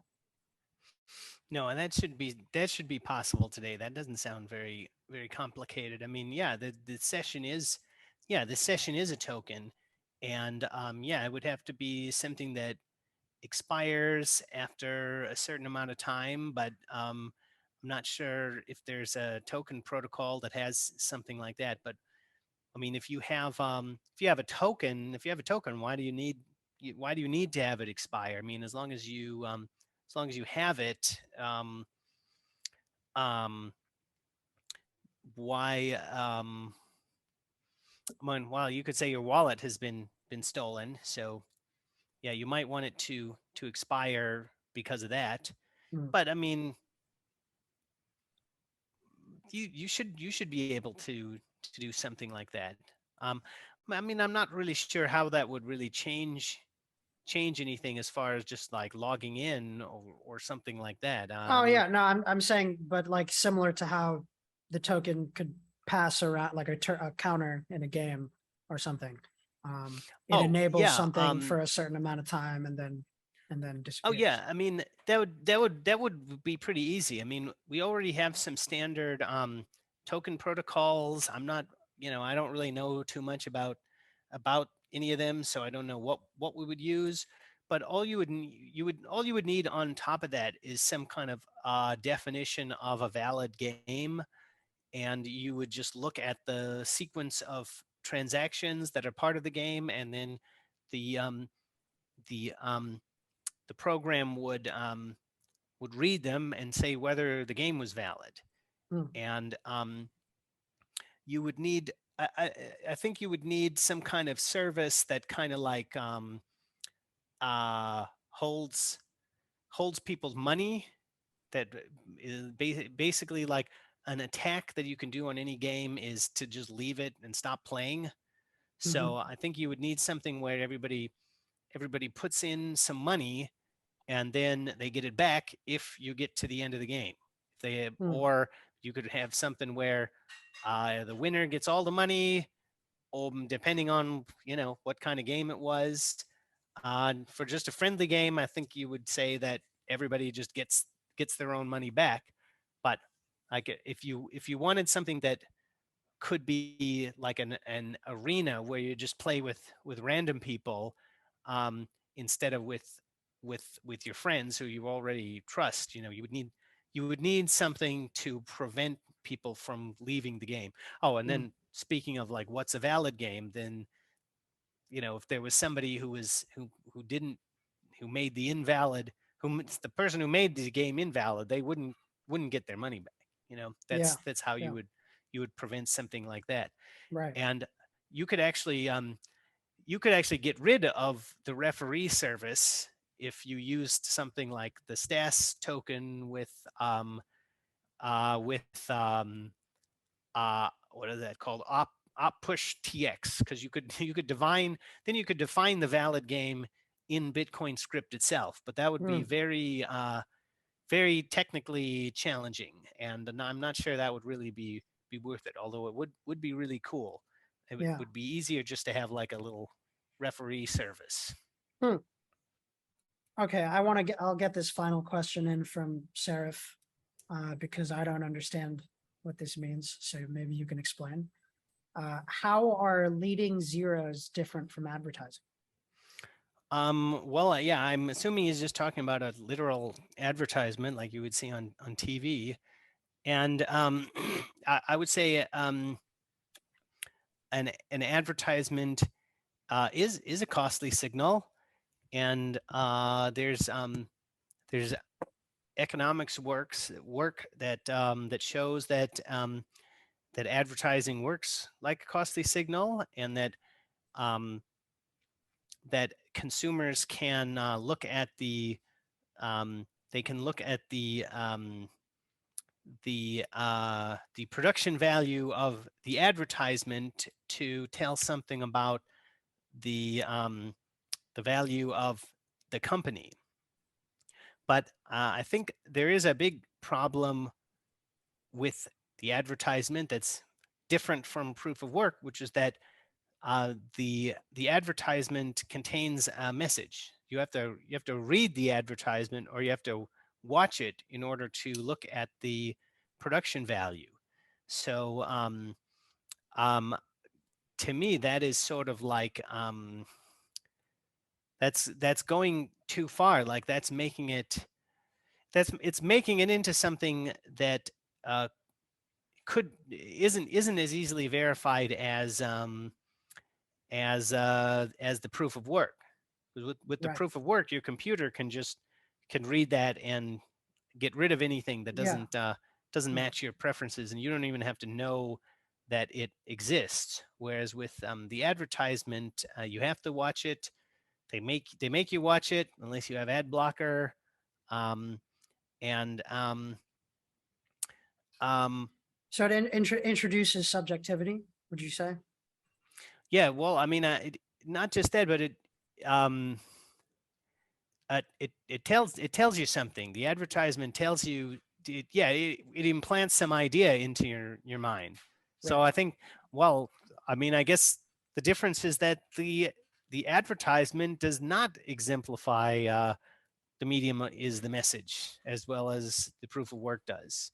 Yeah. 'Cause the advertisement doesn't just tell you that um, a company is substantial, but it also says like we're better than the competitors, or we're doing something that will make you happy. And I mean, what the best example maybe is, my homegrown Home Depot Stadium is now the crypto.com arena. I mean, wow. it's like the worst, gotta be the worst name for a stadium. I mean, there's a couple out there, but like crypto.com arena, it's like, man, I'm never going to a Laker game ever again. It's like awful. Yeah. um, all right, maybe let's get into some recent events. I feel like I have to do a podcast with you, and there's a couple people I really want. I feel like there needs to be almost like a straight record on like the history of all these things. Cause like, for example, like Josh Hensley, ever so often I'll be watching one of his videos and he'll bring up something that happened ages ago, just some small tidbit of like history in Bitcoin and in the world, like particularly, for example, like the Mt. Gox hack. And he said that it's not a hack. And I've heard a couple of people echo this, and it's like I would love to like know about that. It's like what a bizarre thing, because it's like that's if you bring up Mt. Gox, the common knowledge is it was hacked, right? I mean, I think that there's so many things like this that where the record should be set straight with some evidence, and I feel like you guys were there, so that's like what better evidence is that. But yeah, so in terms of like, so the Ethereum merge just happened, and somebody did ask, what is the difference between proof of work and proof of stake, which, you know, I'm, I'd love to hear your thoughts on.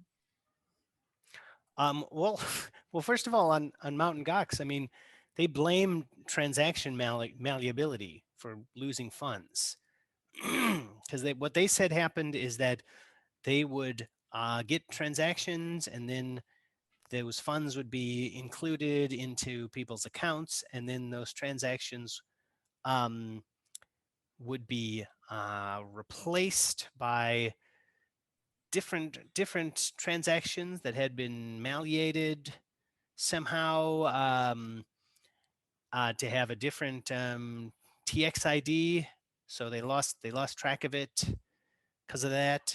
But that's really not what happened at all, and Hmm. they were just making that up in order to cover up the fact that they had lost all their own funds.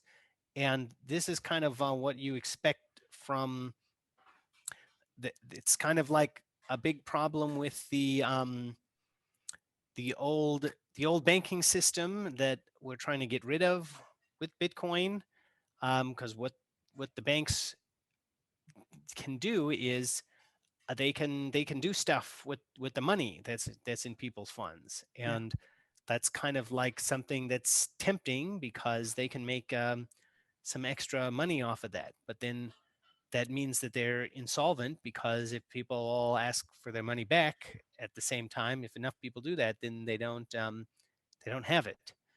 Yeah. Um, um, and they have a legalized version of that in the banking world called fractional reserve banking.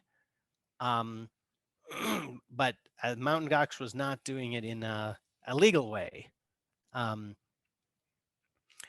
but I think if you look into what ultimately happened to what's the guy's name? The guy who was running it. You can see that Yeah. he. Is that safety Amos? Oh no, Amos? that's the guy who wrote the Bitcoin Standard.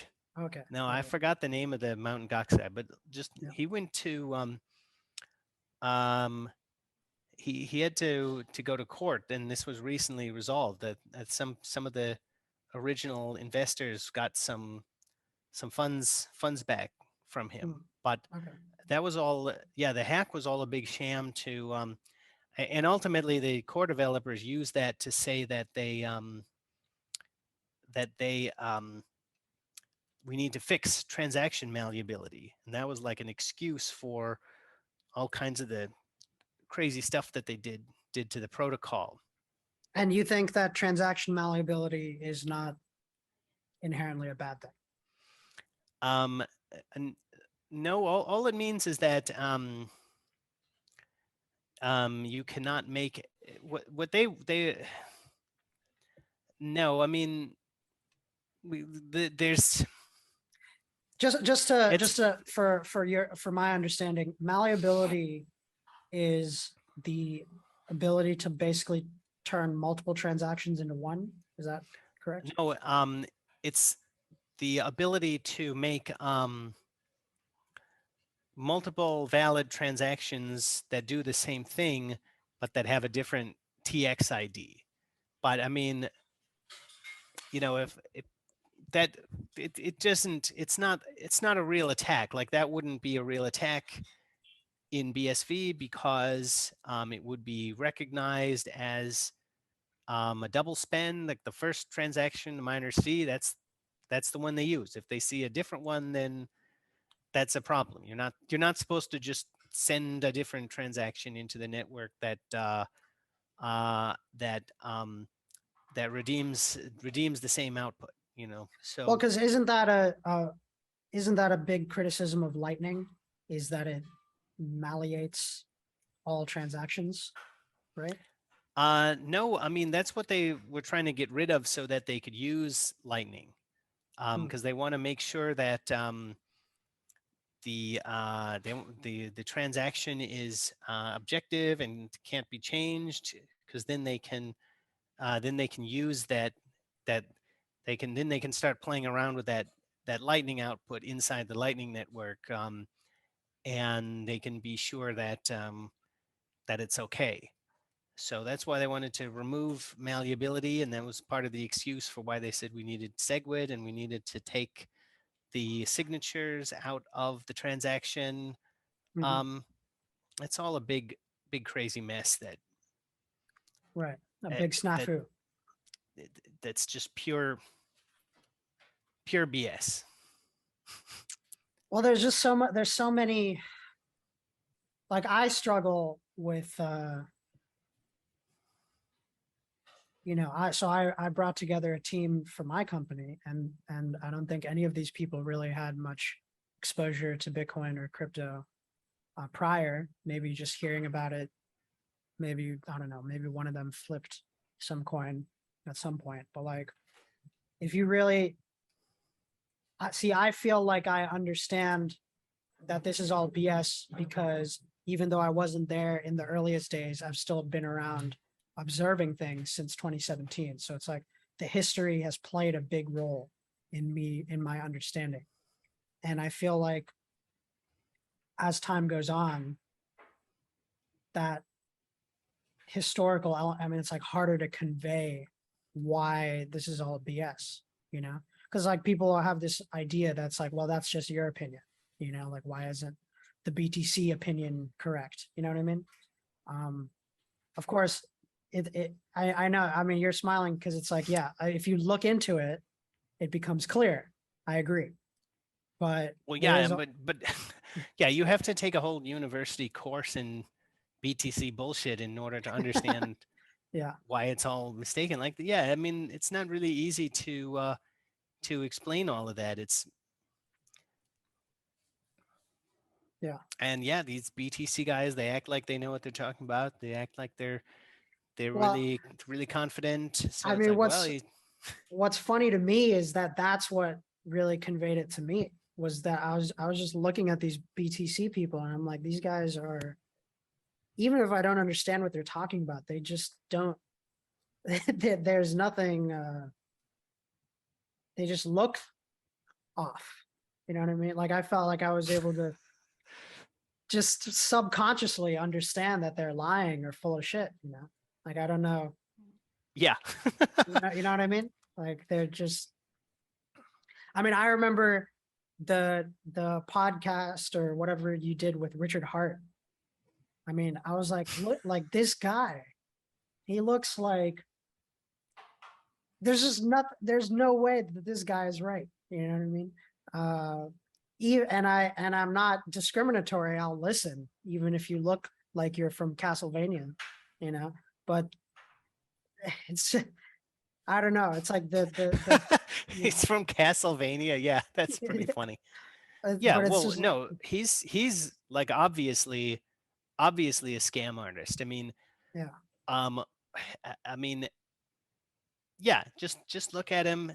He's clearly someone that you wouldn't want to listen to. Some of these other BTC guys, they appear more normal, right. and they use technobabble, but yeah, I mean, yeah, Well, I would so certainly say I can tell, like, even if I don't really know too, I would say I can tell the difference between technobabble and someone who really understands something, because yeah, I can tell the difference between information that is being obscured and information that's sort of like, at least the person is attempting to to explain it to somebody who's yeah. not an expert. I know. I think that's such an important point. It's that willful obscurity. You know, I mean, I feel like maybe Vitalik is another really good example of that, because and I don't want to like get into personal attacks, but I can tell you that it seems clear to me that all the people that are interested in Ethereum think of Vitalik as like this genius, young genius kind of character. You know, um, Yeah, Jimmy Neutron. That's yeah, exactly. Jimmy Neutron. That's perfect. I mean, he's like, and it just doesn't. I mean, I've listened to him, and when I first got into all this, I used to feel like maybe Craig was also techno babbling. You know, it took, but I mean, I could still. Again, it all comes down to that willful obscurance. Like, I didn't feel like Craig was willfully obscuring stuff. I just thought that everything he was talking about was very high level. But yeah. whereas I mean, there's that clip. I mean, it's such an iconic clip. The clip of Vitalik, like, interrupting Craig and saying like he's a scammer or whatever. I mean, he just sounds like an idiot to me. I don't know, but like, I know the thing is, I know he's not an idiot. I wonder to what degree is he participating, in willful obscurity, right? I mean, that's, I guess, the ultimate question is like, to what degree is is this person participating? Like, how much does he believe in these things, Um, Yeah, good question. I mean, I haven't really paid too much attention to Vitalik because I thought he was not. I never thought he was that that great. I didn't believe in Ethereum from the beginning. I've never really mm, paid too much attention, so I can't really tell you too much about what I think of him. But yeah, yeah, it's very weird. I mean, there's definitely like a kind of, well, I mean, those guys said they knew Ethereum wasn't going to scale from the beginning, and they would they were going to have to like completely change it eventually. right, So right. Well, yeah. they're So like, can I? I'm curious, since you were there from the beginning of Ethereum, what? Because like, so I think Jack. I don't remember if it was Jack or Josh, but like one of them sort of, it might have even been you. Like, I basically, the idea that Ethereum has the it has the what am I trying to say? It has like the system of Ethereum can work in a short-term sense. Like, it allows for people to build things with a short-term mindset. It allows people to try new things in a short-term mindset.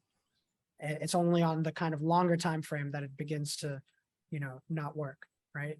So I'm yeah, curious, like, if you were like, if you saw that when it first came out, like you saw the short-term potential.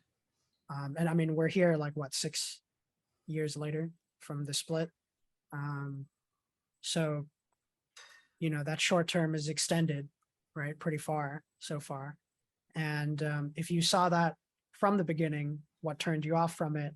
And in 2017, there wasn't even BCH or BSV really, right?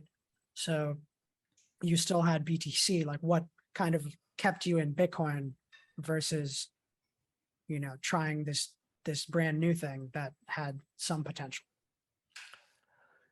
well, I mean, I think the first thing that you could see about Ethereum when they were making it is that it's all hype. Well, yeah, I mean, going back before it even worked, they had this Exodus address, and um, people who people who sent bitcoins to the Exodus address would uh, would um, um, would would be issued some of the initial ethers. So Mm, that that that in and of itself is very different from how Bitcoin works. And right. I was not. I mean, that should have that that ought to have made Ethereum into a security that should have been registered with the SEC. They got away with that, but um, the implications of this different kind of investment system, the full legal implications of that were not understood by me when it happened, but I certainly saw a big moral difference between like you pay in and then we're going to create this crypto coin and you get some of it versus what happens in Bitcoin where it all gets the whole everything is just released according to this system of rules that's set beforehand, and nobody gets any kind of like initial advantage. There's a big difference there. So there was that, and then you could see that like Ethereum was all hype, like they were just talking about things in a way that was just totally crazy. That just didn't, I don't know, just sounded nuts sounded nuts to me. I didn't want to be, I didn't, I didn't think it sounded, it just sounded like crazy people to me. And you know, we could see that. So, and the other thing was that to me, I at the time I didn't know very much about like what you could build on top of Bitcoin, because everything had been like so so restricted by the core developers. But like Bitcoin was a foundation for a monetary system that was very good, and they didn't want to do that in Ethereum. They wanted to have like a you would keep issuing more ethers forever, and they didn't want to have a they didn't want to do a good monetary system. So to me, that kind of like made everything else useless. So it doesn't really matter like what you can build on top of it. Like if the money is no good, there's no good reason to use it that way. So to me, Ethereum was always just going to be an economy that was always collapsing. Mm, And of course, we can see that it doesn't scale, and also this idea of like making the script Turing complete, which is also something I didn't fully understand about Bitcoin at the time. But the way they did that on Ethereum is completely different. They did it so that the miner is running the computation, not just verifying it. So mm. um, in Bitcoin, the way you would do a loop is you might have several transactions in a row, um, uh, and then the miner just verifies that the computation happened and that it was correct. Whereas with Ethereum, you can have like loops where you can say you can have a while loop, and um, that that is um, that's a big difference, because it makes the miner complicit in whatever the program is doing, because he's making the program happen. He's not just verifying it. Right. And that's also a legal difference that I didn't fully understand at the time, but you know, it's something that I knew would make a difference. Um, Mm. so what else? So Uh, In Ethereum, every miner runs the while loop yeah, for. Oh yeah, it's just nuts. yeah. Well, yeah, and they're also computational. There's also computer issues that come into that, because that I also didn't understand at the time. I didn't this one didn't matter to me at the time because I didn't really understand it at all. But Ethereum can't be parallelized because of that stuff. Mm. Um, and it's like yeah, they called it the world computer, but it's a single threaded machine. Is it? Do you think is it accurate to say that the Ethereum network is like, is it a heap, right? Where it's like first in, last out type. Is that accurate? Like, I don't think so. I'm not sure. Not sure how that would apply. hmm, It's a series of transactions, just like Bitcoin, but they've got the account-based system instead of the output-based well, system. the point being that like everything has to be in order, which I feel like in UTXOs that doesn't really matter, right? Well, I mean, yeah, that's kind of right. That's the whole problem. I mean, yeah, that's what makes Bitcoin something that can be parallelized, Hmm. is uh, the the output tells you everything that is antecedent to it, because it has a prev out, and so you can process that output as long as you know about everything everything up to that prev out. Hmm. And whereas with Ethereum, anybody can send to some script address, And the only way that you would know that this had happened is if you had processed everything. Um, so like like Bitcoin, like everything comes together when these all these transactions are being processed. But with Bitcoin, it's kind of like um, they're they can be separated to some extent. The miner has to add everything up and ensure that it all adds up correctly. But in the intermediate step, we can do some things separately. But with Ethereum, you can't really do that. Mm. So one thing I'm curious about, because I feel like you're the exact opposite of this in the wider crypto space, but also just BSV space, is that like I feel like I don't want to name names or anything, but it's like you know, it still feels like BSV has to explain itself, right? I mean, I feel like 2019, 2020 should have been like the last year in which people still need to like go on podcasts and talk to quote unquote crypto people and be like, well, this is BSV, this is why BTC sucks, this is why Ethereum sucks. Let's get all that out of the way. Now let's talk about why BSV is so great and what you can do with it. And I feel like we're still in that phase and it doesn't seem to be going anywhere anytime soon. I mean,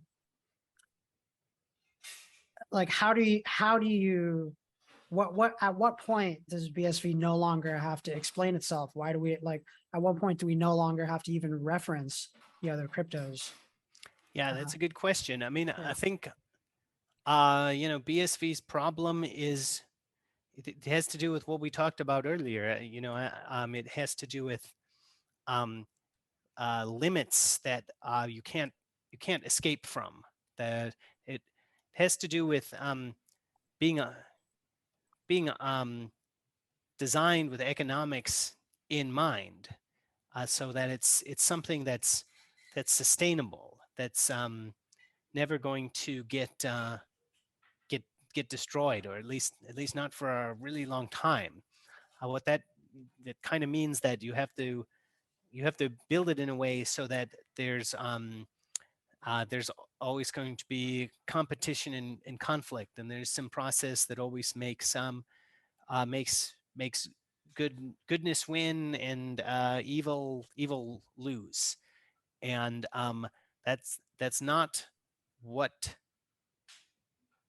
that's not something that is really appealing to many people, Mm. because I think there aren't um, I mean, I think people say, we see this in movies and things all the time. People want good to win out, but um, people don't. There's not very many people who are sort of living in a way where they want to know that that's really going to happen. Like I think Mm. most people are still trying to uh, kind of get around things somehow, and that's kind of what a lot of these other coins are selling people on, because they're most of the other ones are kind of saying like um they've all got this like hype around them, and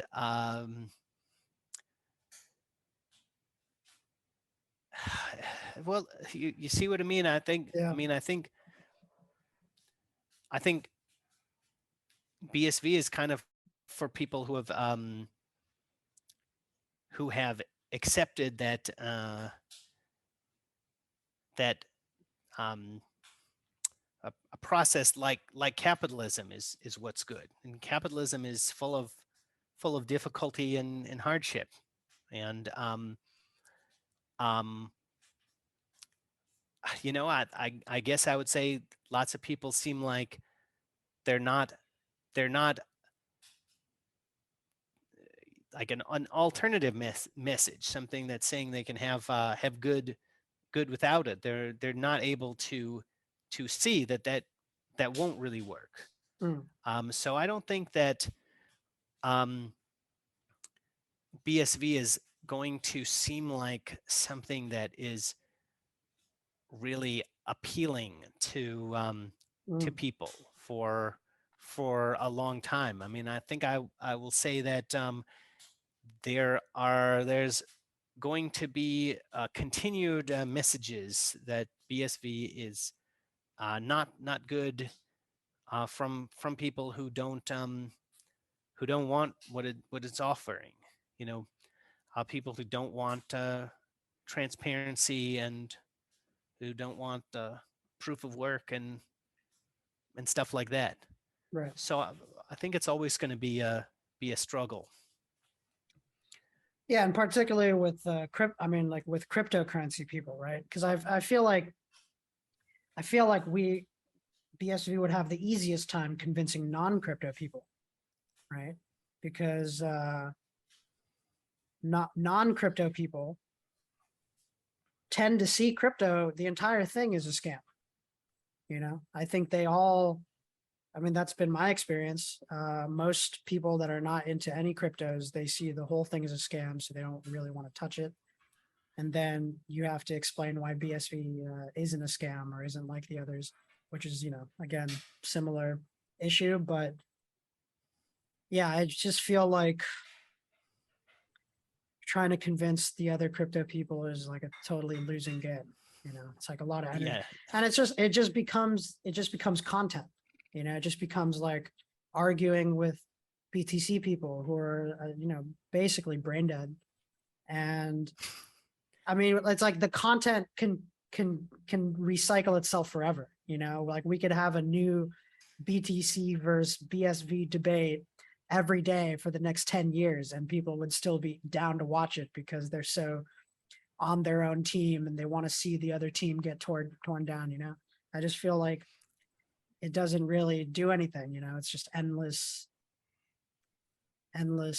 content for content's sake. And yeah. Well, and if you've been watching what's been going on with the Hodlonaut trial so far, which as of this discussion has not concluded. I mean, what you're seeing is that the BTC people just spin it their way, and the BSV people they talk about it their way. I mean, I of course I'm biased, so I think that what they're saying is not spin. I think what they're saying is just kind of like how a normal person would look at the trial. yeah, And I would certainly think that the news from this trial will attract people to BSV, but not people in general. I mean, I still think it'll attract people who are kind of like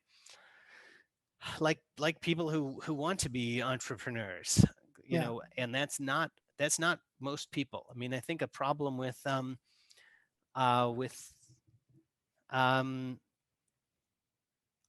that normal people have with Bitcoin is that Bitcoin kind of says you have to take risk just to do kind of a normal thing like holding cash, because the BSV, the Bitcoin version of cash changes value a lot, and I think that's a lot better because it makes people think a lot about the whole economy, and it makes people think about each other.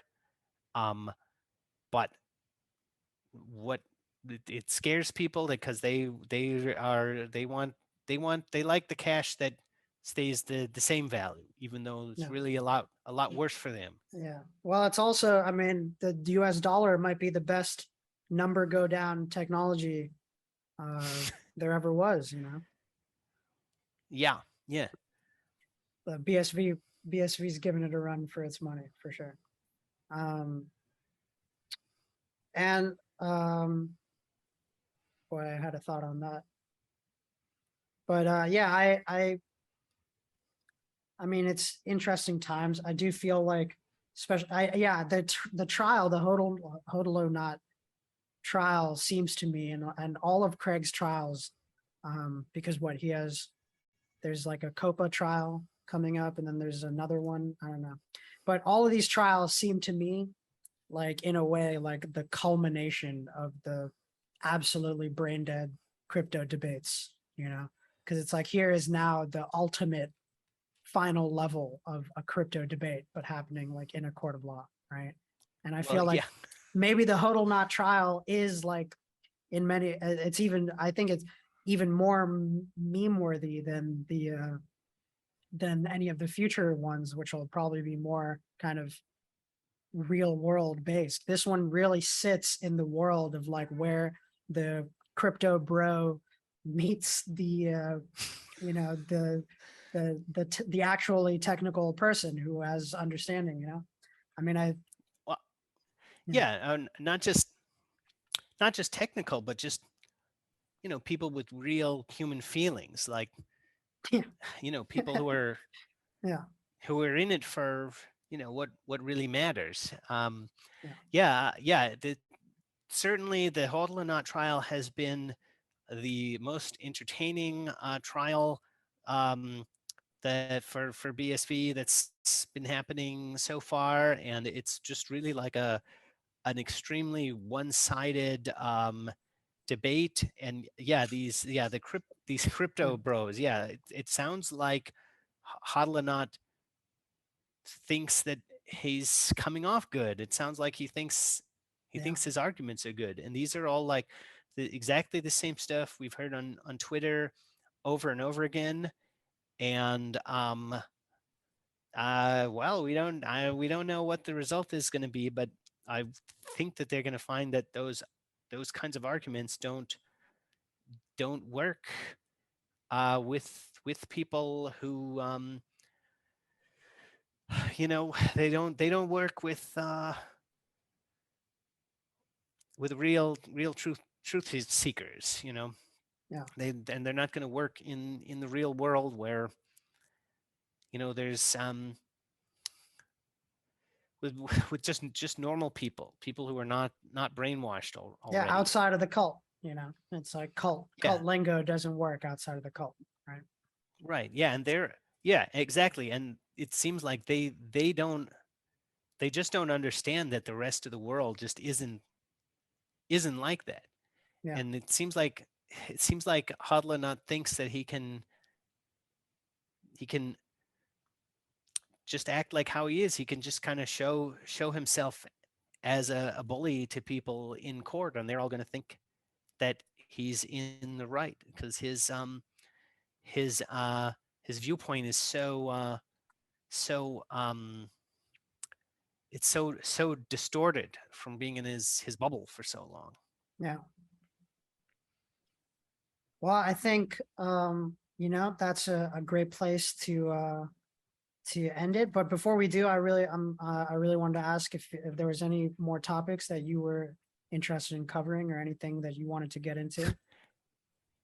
Okay, sure. Well, somebody asked in Twitter about cold fusion, so I thought that was an interesting question. So somebody Yeah. asked, "Do I think cold fusion is real?" And no, I don't think we can have cold fusion. So I looked up a little bit about that last night, and the differences between the typical energies of a chemical reaction versus a nuclear reaction are about a factor of 10 to the 12th power.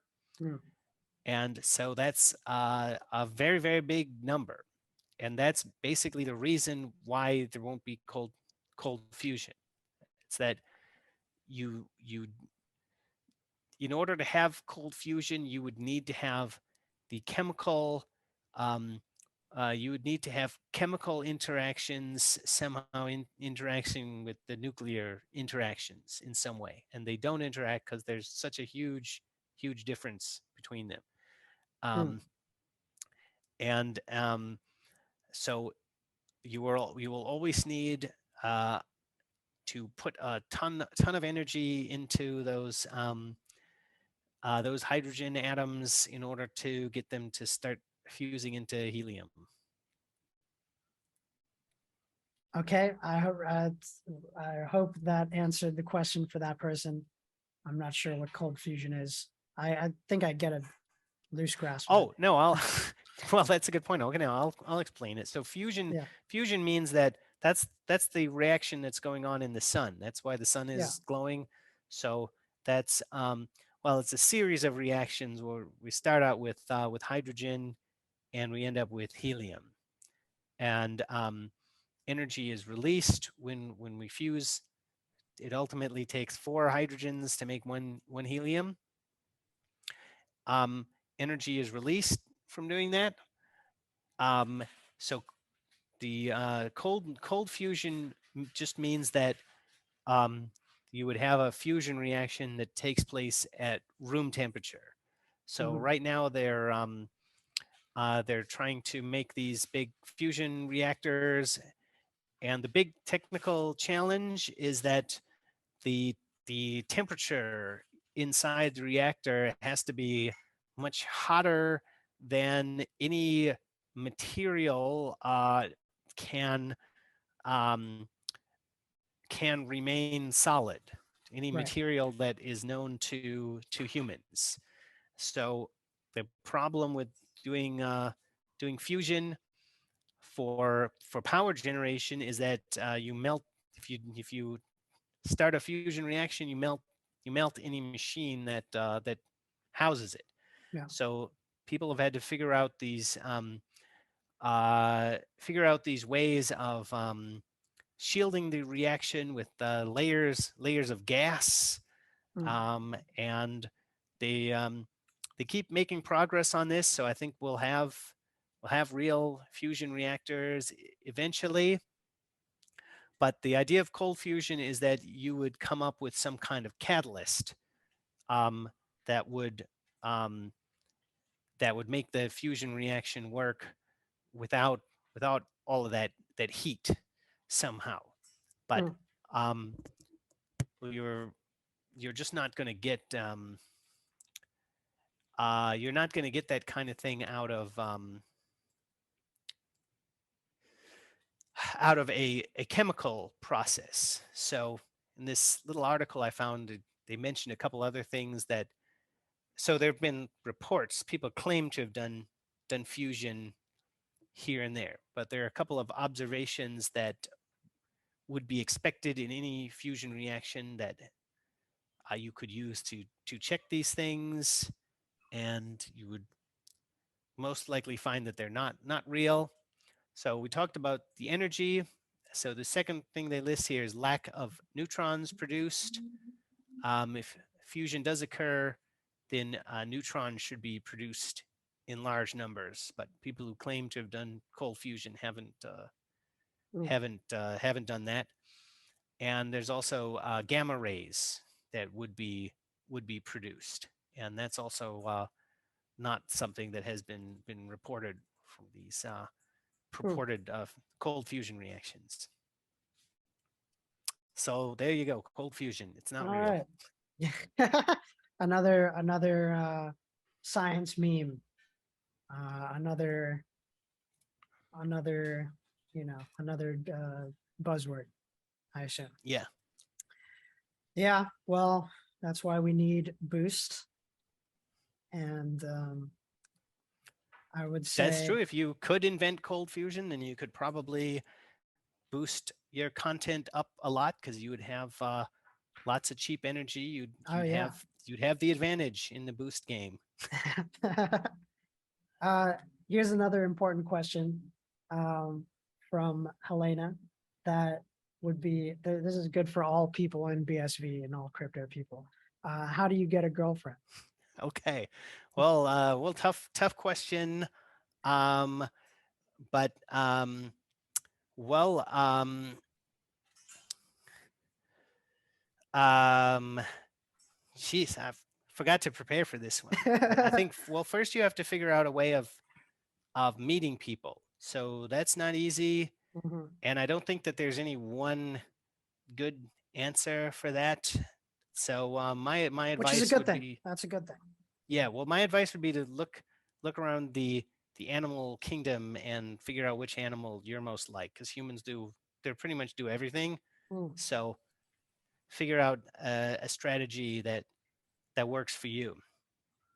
So yeah. I think that if once you get to the point where you can actually meet people and talk to them, I think then the important thing is to understand, figure out how to be a salesman.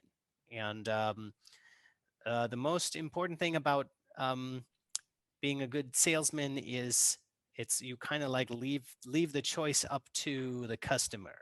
So basically, you would want to make the offer, and then um, don't just accept her choice. And if you know your offer is good, then if you don't get a buy this time, then you should be able to get one eventually. And Right. that's the key to being able to make a handicap signal. Is if you Mm, know that your offer is good, then you can guess at how much you can spend on your costly signal.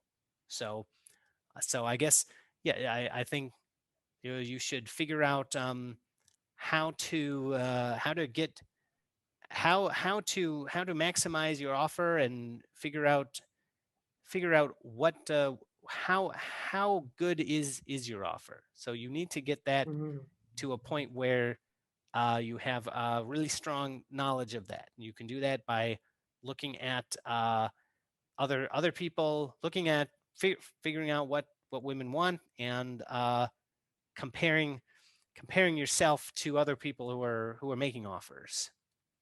Um, excellent. and then that's kind of the most difficult part. I think if you get past that point, then you're doing really well. Although it's certainly not over at that point, but that's I think that's the biggest hurdle.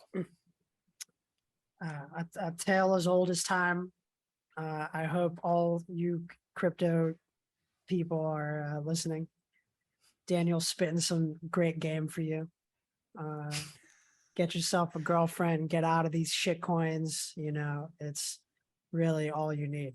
Um, I think, yeah, we can call it there. It's a really great conversation. Thank you so much, Daniel, for being here, coming on. It's always such a pleasure to talk to you. I always learn something new.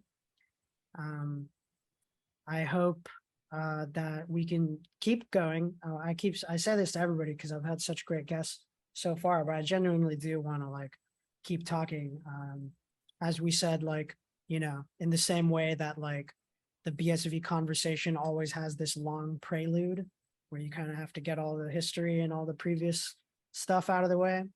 So only after doing that can you like fully jump off into the deep end, and we can like really kind of craft the future, um, and world build, which is what I how I see what I do on BSV. It's like world building.